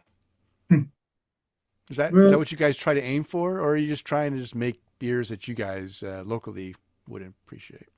I mean, we're always trying to, well, we always should be our own hardest critics and want to make beer that we want to drink, right? Hmm. But I mean, it is probably like a point of pride to for us to make like a quality thing. Go, oh yeah, okay, that's Resurgence. I can taste that, or Hmm. um, there's a distinctive flavor. We're always, yes, we want to be on the cutting edge, or push the envelope to a certain extent, but we also want to be a reliable where you can just have a beer that tastes like a beer, or find any beer that you might like to style. Hmm. Okay. Yeah, I appreciate that. I'm Well, trying to think if we want to try another beer or do I what. I you know, I think we should just jump into this other beer. Yeah, Yeah. because I'm empty and I need some hops now to. Oh, look, we're gonna make Nick chug that last. Oh, yeah, same here. I've got about three Oh of wow! I guess I'm the You're the I'm winner today, Denny. the winner, huh? You're Yeah. the cool guy today. You finished your beer Okay. first. Okay. All right. All right. Well. While we're doing that, we're going to go into beer tasting number 3, and this is Resurgence Brewing's The Surge, formerly known as Sitmo IPA 2.0. This is a New England IPA coming in at 6.5% ABV, and this is what you guys say about this. This crushable New England style IPA is full of hoppy juiciness. Bright tropical fruit notes dominate the hazy brew. So that's what they say on as a description. What do you say, Nick? What is this beer all about? So, Sitmo or Surge? You have to pick one, right? I think I sent you guys Sitmo and Surge. So, We've got both, I but we think we picked have yeah, this. both. We picked the Surge because this one is in a nice green can, and yeah, you it's know. it's almost like you know, it's like a metaphor for Jeff and Chris being like the twins that own the company, Oh. right? You got to pick one, right? Like they're both so good. Um, I love this beer too. It's a fun, we talk about quality and kind of my journey as far as beer. When when I was running the canning line, all we ever did was Resurgence IPA. Then we started canning Sitmo. Well, one batch of Sitmo, Dave Mm. changed the yeast, and Oh. I was, I was like, this doesn't taste anything like Sitmo. This is so different. I was like, we can't call this Sitmo. And then it was almost like it was a test to me as far as like, am I gonna stand up to Dave and be like, we should not package this and say that, that this is Sitmo, because it's really not Sitmo. And it That's wasn't right. bad or anything. It's certainly not bad, but like Ooh. it wasn't the beer that we were, saying it was. So it was Yeah. like my first, foray into, quarantining a beer, making a plan. What are we going to do? And then, genius plan, put stickers on it, call it Sitmo 2.0. But, it wasn't like we're going to dump this beer. We created this beer on accident almost. And Yeah. Yeah. people like loved it. And then, so then we had like two flagship IPAs, but there can only be one. So we had to choose. Like, what we're going to do. So There we can kind of only let be one. Surge we let Surge die a little bit, Oh but the no. people demanded it, and we still have all these cans. So, It sounds like so you got your answer then. we would do limited releases of it, and then, but then it just came out like, do it more, do it more, do it more. So we have just been honestly, we've been doing it more frequently because people have kind of been asking for it more Mm. frequently. But it's super like bright and Yeah. tropical Super compared to like bright. Sitmo has a little more like pininess Mm-hmm. to it, you know.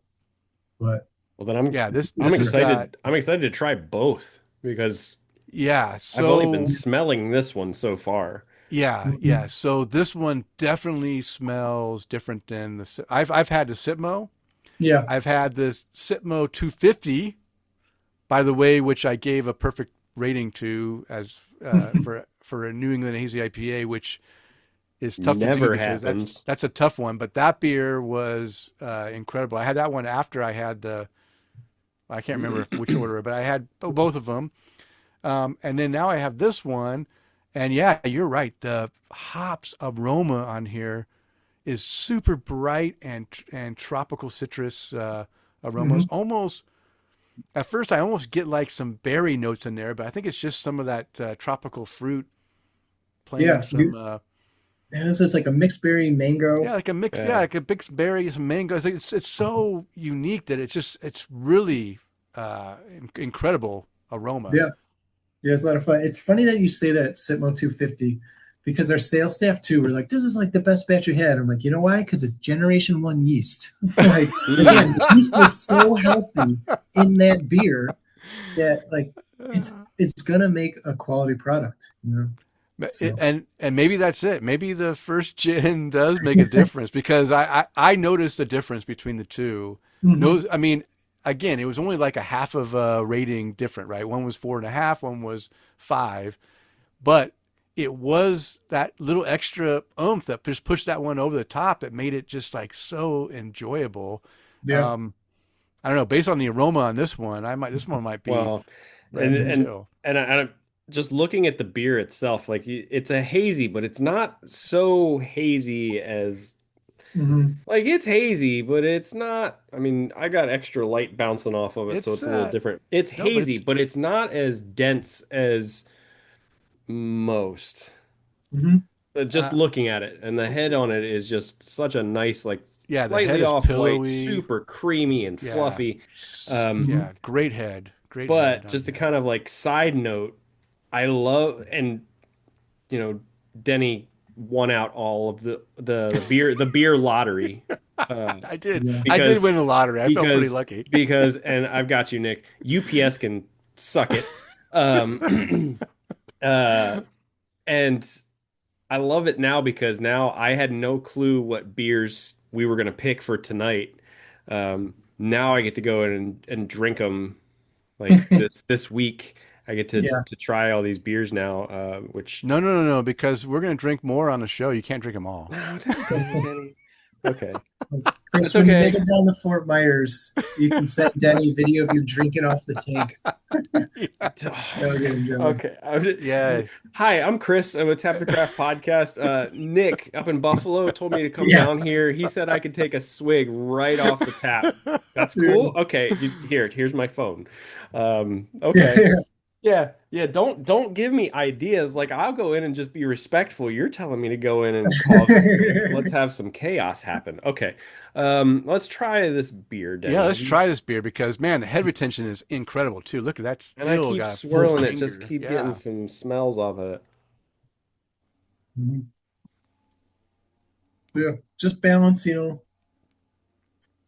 good body, a lot of mango, tropical fruit. Yeah, mango. And I'm getting mango. it started off where I was expecting that, yeah, I got the mango and those tropical fruit notes out of it too. But it started off and I was like, oh, it's gonna kind of be like another hazy, but it's not because the my palate's clean. Yeah, yeah. It snaps off really good at the finish, and it's lighter, not heavy, and a mango, man, big mango Yeah. flavor right up front there. It's really nice, Mm. and Yeah. nice rounded, bright character in there. Um, yeah, this is And a yeah, six and a another half great percent beer. beer that I just want to keep drinking and drinking. So yeah, so this, like you said, this beer is completely different than the Sitmo Mhm. in a good way. I mean, really Yeah. pleasant IPA. And essentially, it's it's a great story of like what different yeast can do for a beer. It's essentially the same grain bill, the same hops, the same dry hopping rate, everything. It's just a different yeast that we use for this. So it's just, again, it's a great like learning tool. So The it's like yeah. making a smash beer, but with a different yeast. Yeah. I might have to get a fourth beer tonight because these are just going down Mm. too Yeah. smooth. I don't know. I am really enjoying this New England. The mango is just so Hmm. nice and pleasant. I just really like. I'm really Yeah. enjoying that. Yeah. Well, don't Yes. get us too carried away, Denny, because it's still 10 o'clock for Nick and I. Yeah. No, I know. And you know, I've already made one bathroom break. I'll probably have to Yeah. make a couple more if I go for more beer. But I don't know, Nick. I don't. I'm impressed. Very good, clean beer. A hazy that I think I could drink a second one without cringing. Right. Hmm. Normally I drink one hazy. I'm done. I have to go drink something that has a good pilsner with a good bitter finish in it, or a West Coast IPA, something to give me that extra crispness at the end. But this is not. Is not. It's giving me a good finish, and it's super drinkable. Oh, I just Uh-oh, you locked my broke. camera. Yeah, I'm banging my desk. My There camera. you Oh, go. geez, it's gonna be one of those days. There we go. Damn camera. So usually, Nick, when Denny signs on when we start this Zoom call, one of two things happens. It'll either be he hops on, his picture comes up, we start chatting, and then let's do the show. Or he comes on and no picture. No, no, no photo. And all I hear is, Kris, can you hear me? Yeah, Yeah. Denny, I can hear you. I just can't see you. Yeah, Okay, hang yeah, on. Let me restart my camera real quick. And he goes and yeah. just disconnects something and turns it back on. And he's like, okay, it worked. So, It's Windows. I think. I think Windows just likes to screw with me. It's just bad. One thing I wanted to say about this too, I really appreciate the fact that you did not call this beer originally when you changed up the yeast and stuff the same beer because Hmm. your consumer would have noticed and they would have been irate and they would have said, "Hey, this is not the beer I expected," and it would have Yeah. been chaos. So you did the right thing by triaging and saying, "Hey, we got to call this something different." Because I've had that experience where I have a beer that I'm very familiar with, and they changed up the recipe and they kept the same name, and the beer tasted completely different. And I was very upset that they didn't change the name when they changed the beer because people come to expect what they expect. So Oh, yeah, 100%. I mean, we do a lot of triangle testing when we do our, sensory panel to make sure that, everything is tasting the same. And again, you can't be afraid to speak up for quality yeah, or, for your consumer, right? that's right. That's right. Good job. Good job. All right, Kris. So I think you're up, right? The brew house. no, I gotta scroll all the way back up there. Give me a second. Brew house. I was making notes, but Yeah, we just talked about brew houses in the last episode because we there's a did. lot of different, Yeah. scenarios. So what's the current production setup? What capabilities hang on. Give me a second. That all the beers are showing up now. What capabilities does it give you that you're especially excited about? So we have a great brew house. I always tell it we went from a 95 Ford Tempo to a nice sports car. So Wait a we have minute though. Wait a minute though. Was it the Ford Tempo that was turbocharged? no, your Because grandmother's. that makes a difference. So your Okay. grandmother's 95 Tempo too, but I to mean, to an Italian sports car, right? yeah. So we have a great brew house. We have a 3 vessel, 30 barrel Sprinkman, and by 30 barrel, that's really loose.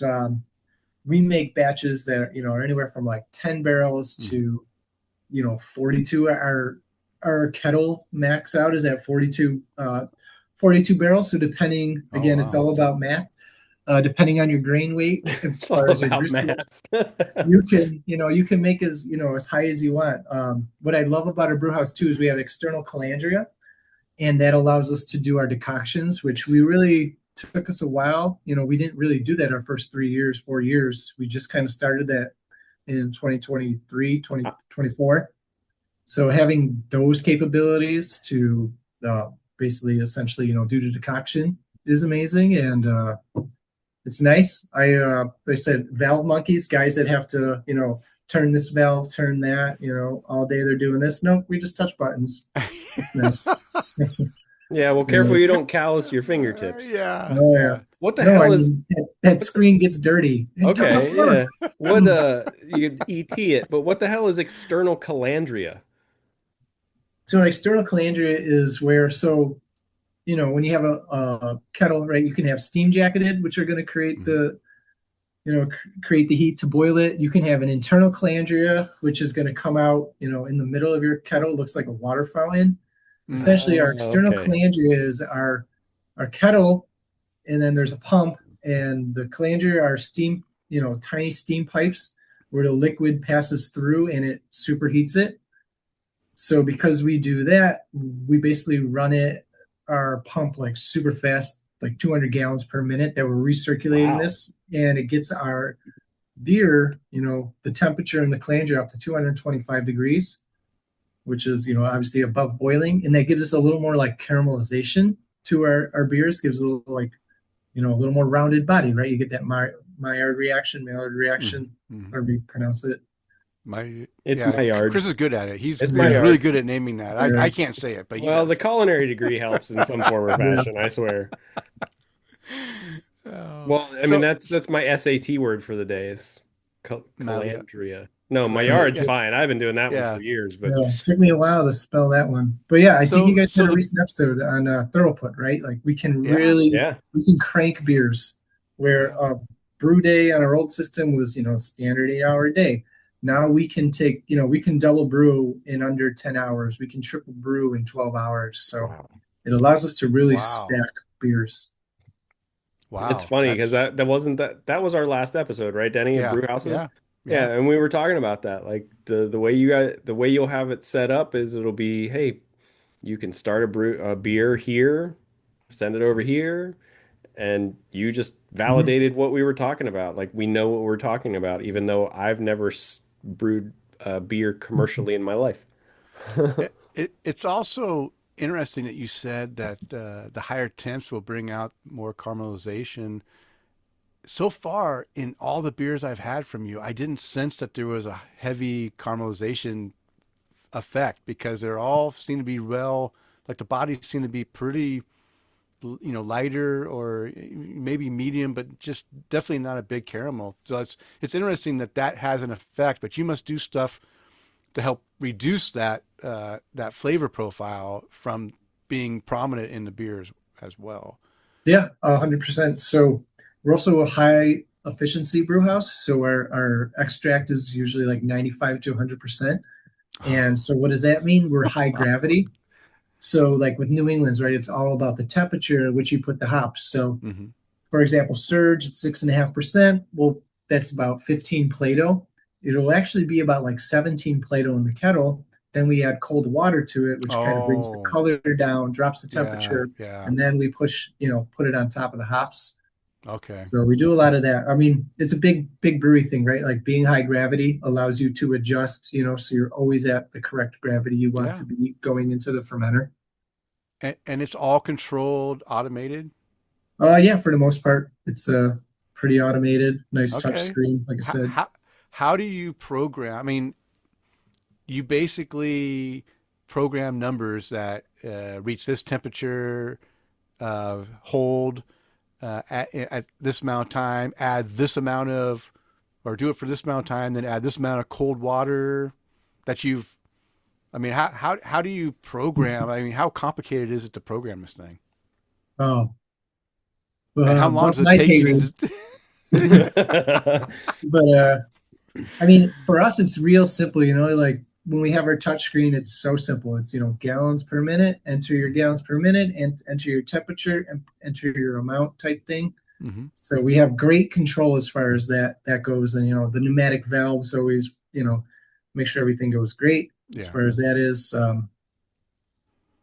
There's not much to it as far as that goes. It's just, making sure that we're on top of our gravities and Yeah.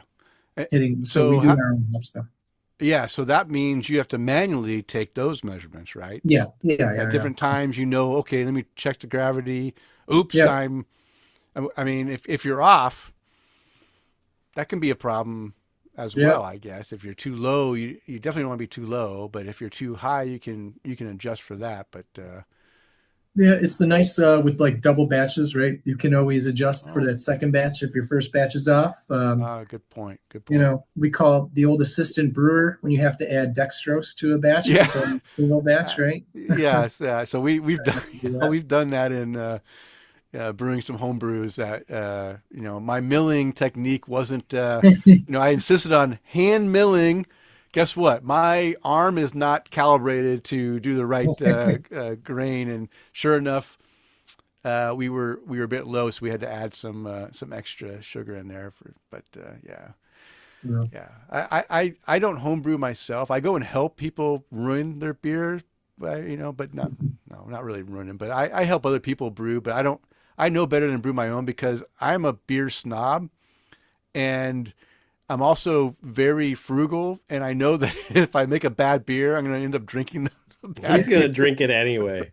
all the way because I I'm just not spent good wasting money it. on that, and I'm gonna go ahead and drink it. So I choose not to brew my own. I choose to drink other people's great home brew, and I have some people that are really good home brewers that make homebrew you cannot tell is homebrew, and I really appreciate that as well. Yeah, there's some great home brewers. Like I said, we do that Dude Hates Cancer, and everybody makes some pretty good beer there. So Yeah. I was never lucky.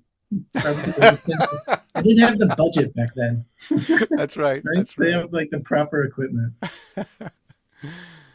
Okay. Oh wait. No, Chris you're is good. writing I was something. gonna say I was thinking about actually just nixing that one anyway. Oh, okay. Because I want to talk about the World Beer Cup medal. Sure. Yeah, we kind of already talked about it, but Chris, why don't you go ahead and ask the questions? Well, and that was really the whole way that we found you That's how. guys, Yeah. right? It was, the winners were released. I lovingly went through the list and reached out to a lot of folks, and Nick was nice enough to respond to us, and hey, look, now we got friends in Buffalo. Yeah. But I mean, big congratulations to you guys winning the gold medal in the World Beer Cup for the fourth World Cream Ale / Resurgence Brewing Cream Ale. But and Denny, I'm gonna kind of go Yeah. off the No, rail a go little off. bit, but Of like, course. what was it like for you guys when you got that news that hey, we took gold at on a world stage for your beer? So yeah, I mean, there's a little bit to that. It was fun. So a cream ale is kind of like a New York beer. So when we talk about entering these competitions, we're like, Genesee, Denny. Yeah, that's what I was gonna say. I was thinking. You knew I was thinking it. yeah, right. Like you got to pay your respects to them.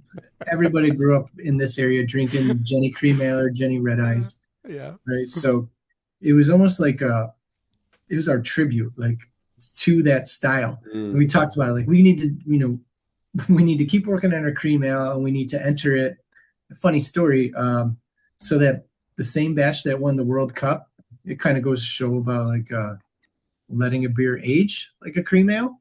Oh. We sent that to the New York State Brewers Association, and it came back too vegetal, but it was pretty green, right? It was pretty green. I won't lie. There was a good month in between the submissions of those.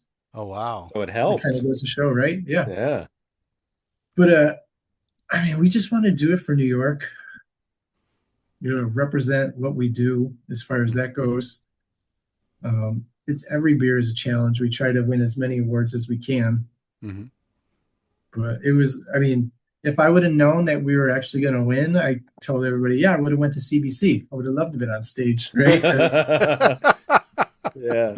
Me and the Brewers, we actually just left because they did it like in the afternoon, evening. And I started getting texts on my ride home, and I read it, my buddy Jason for New York Beer Project, who were there, who make great beer and they win awards all over every year. He's like, congratulations. Like, congratulations for what?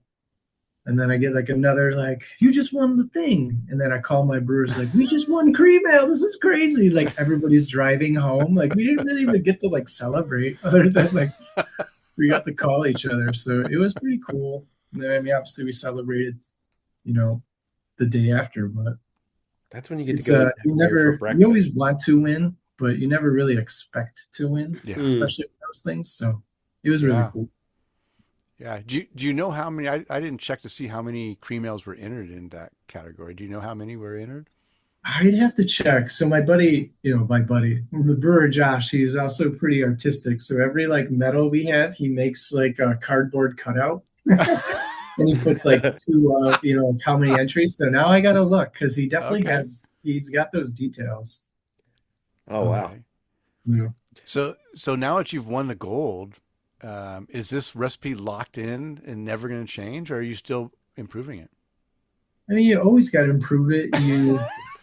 Wait, how can you improve a world-class beer? It's Or- won gold. let's jump to it. What have you changed since that? Okay. So, I mean, what I kind of alluded to earlier is that you always got to monitor the beer, right? Mhm. So I would say, so winning an award, I call it being a king for the day. It's great. You Okay. win it. You just got the award that day. There's probably a million great beers, plenty of great beers, really award worthy, right? Like, but we just happen to win that day. So I appreciate it. You take it, you enjoy it. As far as changing that beer, the European hop crop is going to be rough next year. There's a lot of drought. Mm. And we always say like beer is agriculture. So Mhm. again, like pH is a huge thing in like light beers like this. Monitoring what we hand select our hops, right? So I know what we have for this year, but I'm not exactly sure what that crop or what crop we're going to need or pick next year, right? So we might have to adapt as far as that goes.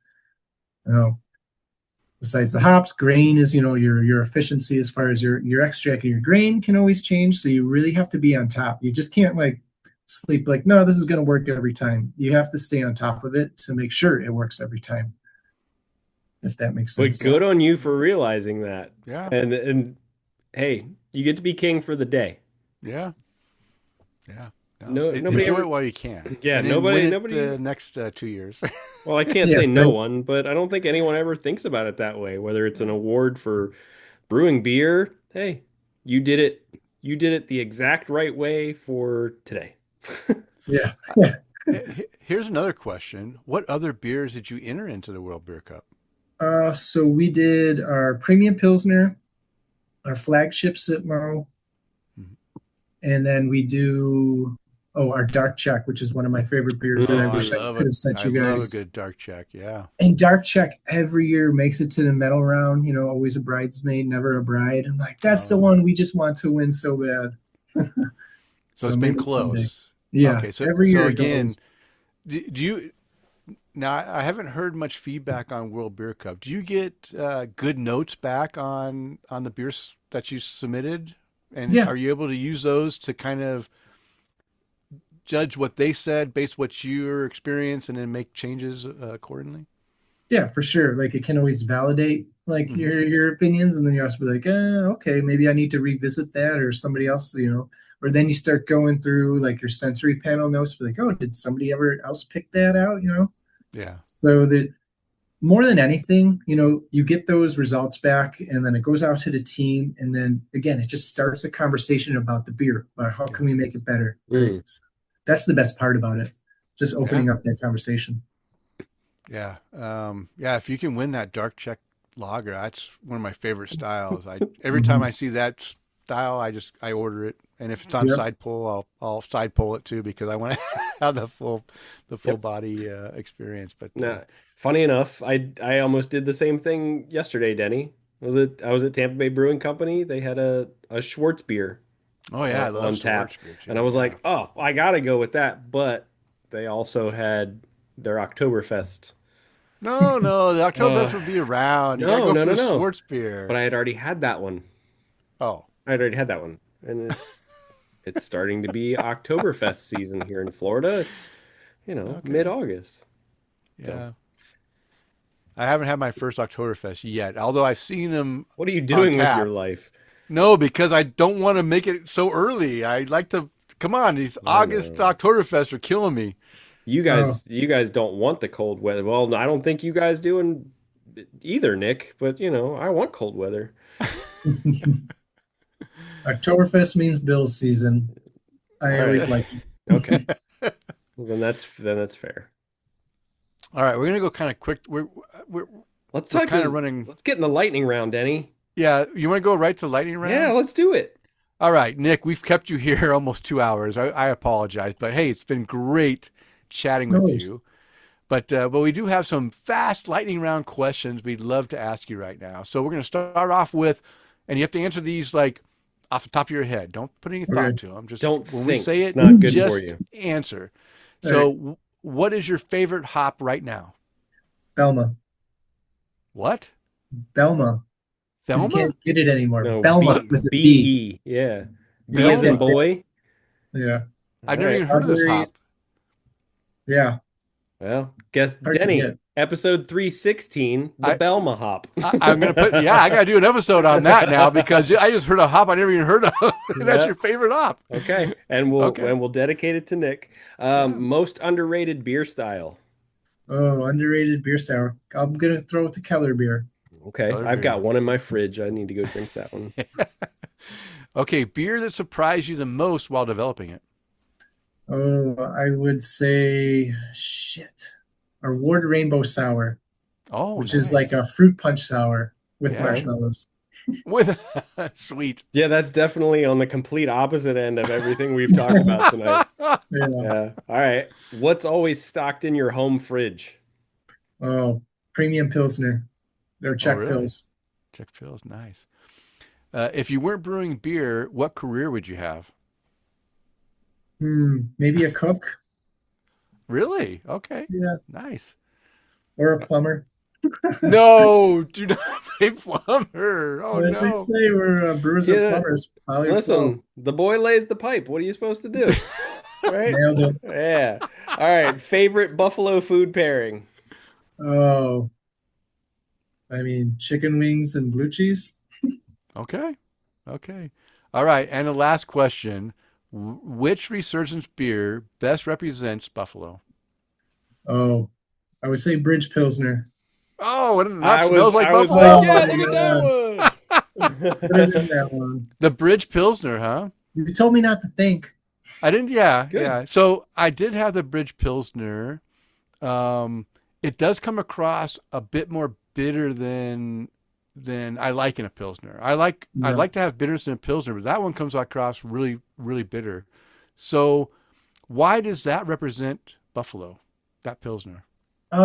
Because our first location was right across from the Peace Bridge, and then Oh, and I definitely added more hops to it and made it more bitter. But it used to be the Bridge Pilsner was the bridge between, your macro and your craft, and okay. that is always like our number one seller in the tap room. Really? That's why I would say, yeah. Okay. Okay. Good. Good. So now I have a little bit of insight. But yeah, I think that one, um, like I said, for me, my personal taste. Now Yeah, it was just that it came across a little bit more bitter than I like to have in my pilsner. I like to have a good. I like to have a good bitter finish. That one was a bit, a bit stronger. But hey, it's a bridge. I like yeah. bridges. I like bridges. All right, Nick, you have been absolutely wonderful on the show. Great information. I think Kris and I both enjoyed chatting with you and learning about these great beers that you and your team are putting out. So we both want to thank you for not only sending out me double batch of Well, beers.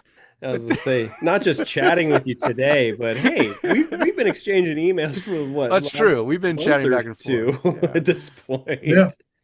But I do, we appreciate you just coming on the show and chatting with us and talking about Resurgence beers and Buffalo as itself. You're the first Buffalo brewery we've had on the show.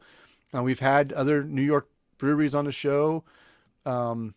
but our first Buffalo. So I'm glad that you were to come on and share all this great insight. We really appreciate it. Yeah, I bet you every place has a great beer scene, but I mean, Buffalo has a really great beer scene. It's such a super historical town, and I love it. You know, I consider myself pretty lucky to be part of the Buffalo beer scene. So I appreciate Yeah. you having me.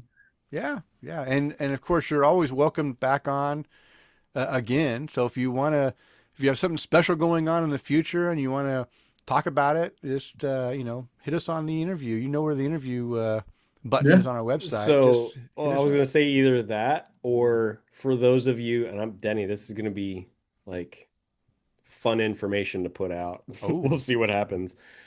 The same number we use on Zoom is the same number every time. Oh, nice. Oh, So if you're gosh. ever just like, hey, I've had a couple beers Yeah. and I know it's every other Monday and the boys are recording, Yeah. hop on. Wow. Oh, yeah. Wow, Occupied. that is. Sorry. Yeah. Yeah. Yeah. Yeah, hop on, say hi. Yeah. All right. So, Nick, before we let you go, we'd like to give you an opportunity to either or and raise a glass to. So we'd like to raise a glass to and give out your information for how people can find Resurgence Brewing. All right. So I would say, I mean, you can find Resurgence Brewing. They're online. You know, we have a website, resurgencebrewing.com. You know, I'm not on social media. I learned that from my first brewer. Don't go on Facebook and engage in that stuff. So I'm staying away from that. But I mean, we're on all the social media platforms. You see us everywhere in Buffalo. I mean, we're in Buffalo, Rochester, pretty much halfway through the state. We're in Florida. You can find us there. I hope someday we'll see you there, Kris. That'd be sweet. But really, I mean, if I was to give a raise the glass to my team, you know, Yeah. beer isn't always the easiest thing. Everybody works hard. You know, the brewers sometimes get all the glory, but it's the packaging guys, it's the cellar guys, it's the warehouse guys, you know, Yeah. call it package integrity, right? Like everybody has a role. So I really appreciate what my team does. And they are award-winning brewers, whether they're the canning line guy, the cellar man, the brewer, the warehouse guy, everybody has a part. So Yeah. I owe everything to them. Yeah. Of course you do. You know what? I don't know why my mind wandered. You mentioned that you going solely off topic. Yeah. You mentioned you pasteurized your sour so you could sweeten the peach lemon tea beer. What kind of pasteurizer did you use? Oh, our external calandria. That can. It's a tufa. Wow, Yeah. that's a 2-for-1. Okay, now that makes sense. That's what we didn't even talk about is when it was actually incorporated into the brew kettle itself. That's okay. So we bought an unjacketed bright tank, so we don't got to worry about heating our glycol up. We send it into that bright tank, add all the fruit, get the calandria, basically like flash pasteurization, pass it from one tank to the other. Yep. Wow, incredible. There you go. We just learned something new on the show at the end of our interview. So thank you. Listen, my ADHD brain is going to be just saying the phrase external calandria tomorrow. Probably for a good part of the day. Yeah, because that's new to our listeners. We've never said that word before. Now they all know what it is. All right, Nick. Cheers to you, buddy. Yeah. Thank you again. Thank you so much. Cheers, guys. It was a great time. I'm glad you enjoyed it, and we hope to chat with you again soon. Yeah, for sure. Anytime. All right. Take care. I'm kicking you out now. All right, guys. Take it easy. Thanks again, Nick. Bye-bye. See ya. Bye. Okay. Well, we're running 2 hours right now, but I have a couple of things we want to take care of before we end the show. We do have some upcoming interviews. We're still waiting to hear back from Wes Noble of Noble Twist Tap House to book his time. So that's in the works. We'll see what happens. But we do have two upcoming interviews. In fact, our next show, we just had him drop today. We have Cal Larson. Yeah. He's representing Soluble Oak, which is a company producing an all-natural white oak extract that you can add into your beer to give you that oak barrel-aged character into your beer without having to have the actual oak. He'll be joining us on our next episode on August 31st. So look forward to that. And then we have William Scotty Scott from Beer Craft out of McAllister, Oklahoma, will be joining us on September 28th to talk about his beer. So looking forward to that as well. We did have some feedback from our last episode from Eric Scotty Ward. He did send us an email. He said, Denny, I caught the highly disappointed look on your face from the last episode regarding no feedback on the previous show. Yeah, it's okay. Bullshit. Okay, for sure. I enjoy the topic of pasteurization in craft beer, but even more, the topic of brew houses from this week's show, which is good. I'm glad that he enjoyed that. I also get nuggets of new information from all of your topics. I really enjoy the Beer Speak 101 topics of late. Wherever you're getting those topics is brilliant. Excessively brilliant, really. Yeah. So in case no one knows, Eric has been providing us with a lot of these topics that I've been doing on the Beer Speak 101. He has some great input, and I've been using them. So just so you guys are a little behind the scenes there. From gushers to beer gardens to rattlers to beach wells, all are a plethora of great information. I am still waiting for the topic of cock ale to hit the 101 page. Eric, you just want us to say cock over and over again. Is that what it is? Because I've deliberately not done that one yet. Really? But I need to look it up. I don't know what it is, so I don't either. But listen, cock. Oh, but all right. So thank you, Eric. We appreciate your feedback. We also got some voicemail. We were doing the Untap the Craft segment, and maybe Kris and I were kind of giving Chad a little bit of a bad time about the hams check-ins that he was doing, like all like 4 million that he was checking into. That's okay. So he left us a voicemail. So Kris, why don't you go ahead and turn up that voicemail? Okay. Well, I'll start it with this: is that hey, we only torment the people we like. So. Hey guys, it's Chad. I feel like I need to defend myself on these hams check-ins for some reason. Okay, so here's the reason. There's a song called "Hams in a Glass" by this band Winona Fighter. So I went searching for hams in order to check into that, while I was listening to that song. I could not find a single or even like a 40 ounce or anything of it. So I had to buy a 30 pack for like $17, which, extremely cheap. So now I had, 29 beers left. So I'm drinking them, and I find that they're actually pretty decent after I do like half an hour on the elliptical, the lawnmower beer or whatever. And that's it. Not pranking anybody, just drinking the things that I bought. That's it. Take care. Bye. Well, Chad, we give you grief because we like you, man. But hey, there's definitely those beers that hit a little different after you're done mowing the lawn, after you're done on the elliptical. So, I totally understand it, but man, that's however you want to look at it. It's either tough that you had to buy 30 beers to go along with your check-in, or not. 50 cents a beer. I mean, it sounds about right for the for your check-ins there. And sorry, the beers are hitting, and Denny's back. Sorry, did you keep the show going? I think so. The beers are happening, and I may have just rambled for a little bit, but God only knows. Oh, geez. Okay. But you can't leave me alone. But Chad was he defended himself well. Okay. Yeah. Okay. Cheers, Chad. Yeah. Drink all the hams you want. It's okay. Like I said earlier, we only torment the people we like. That's right.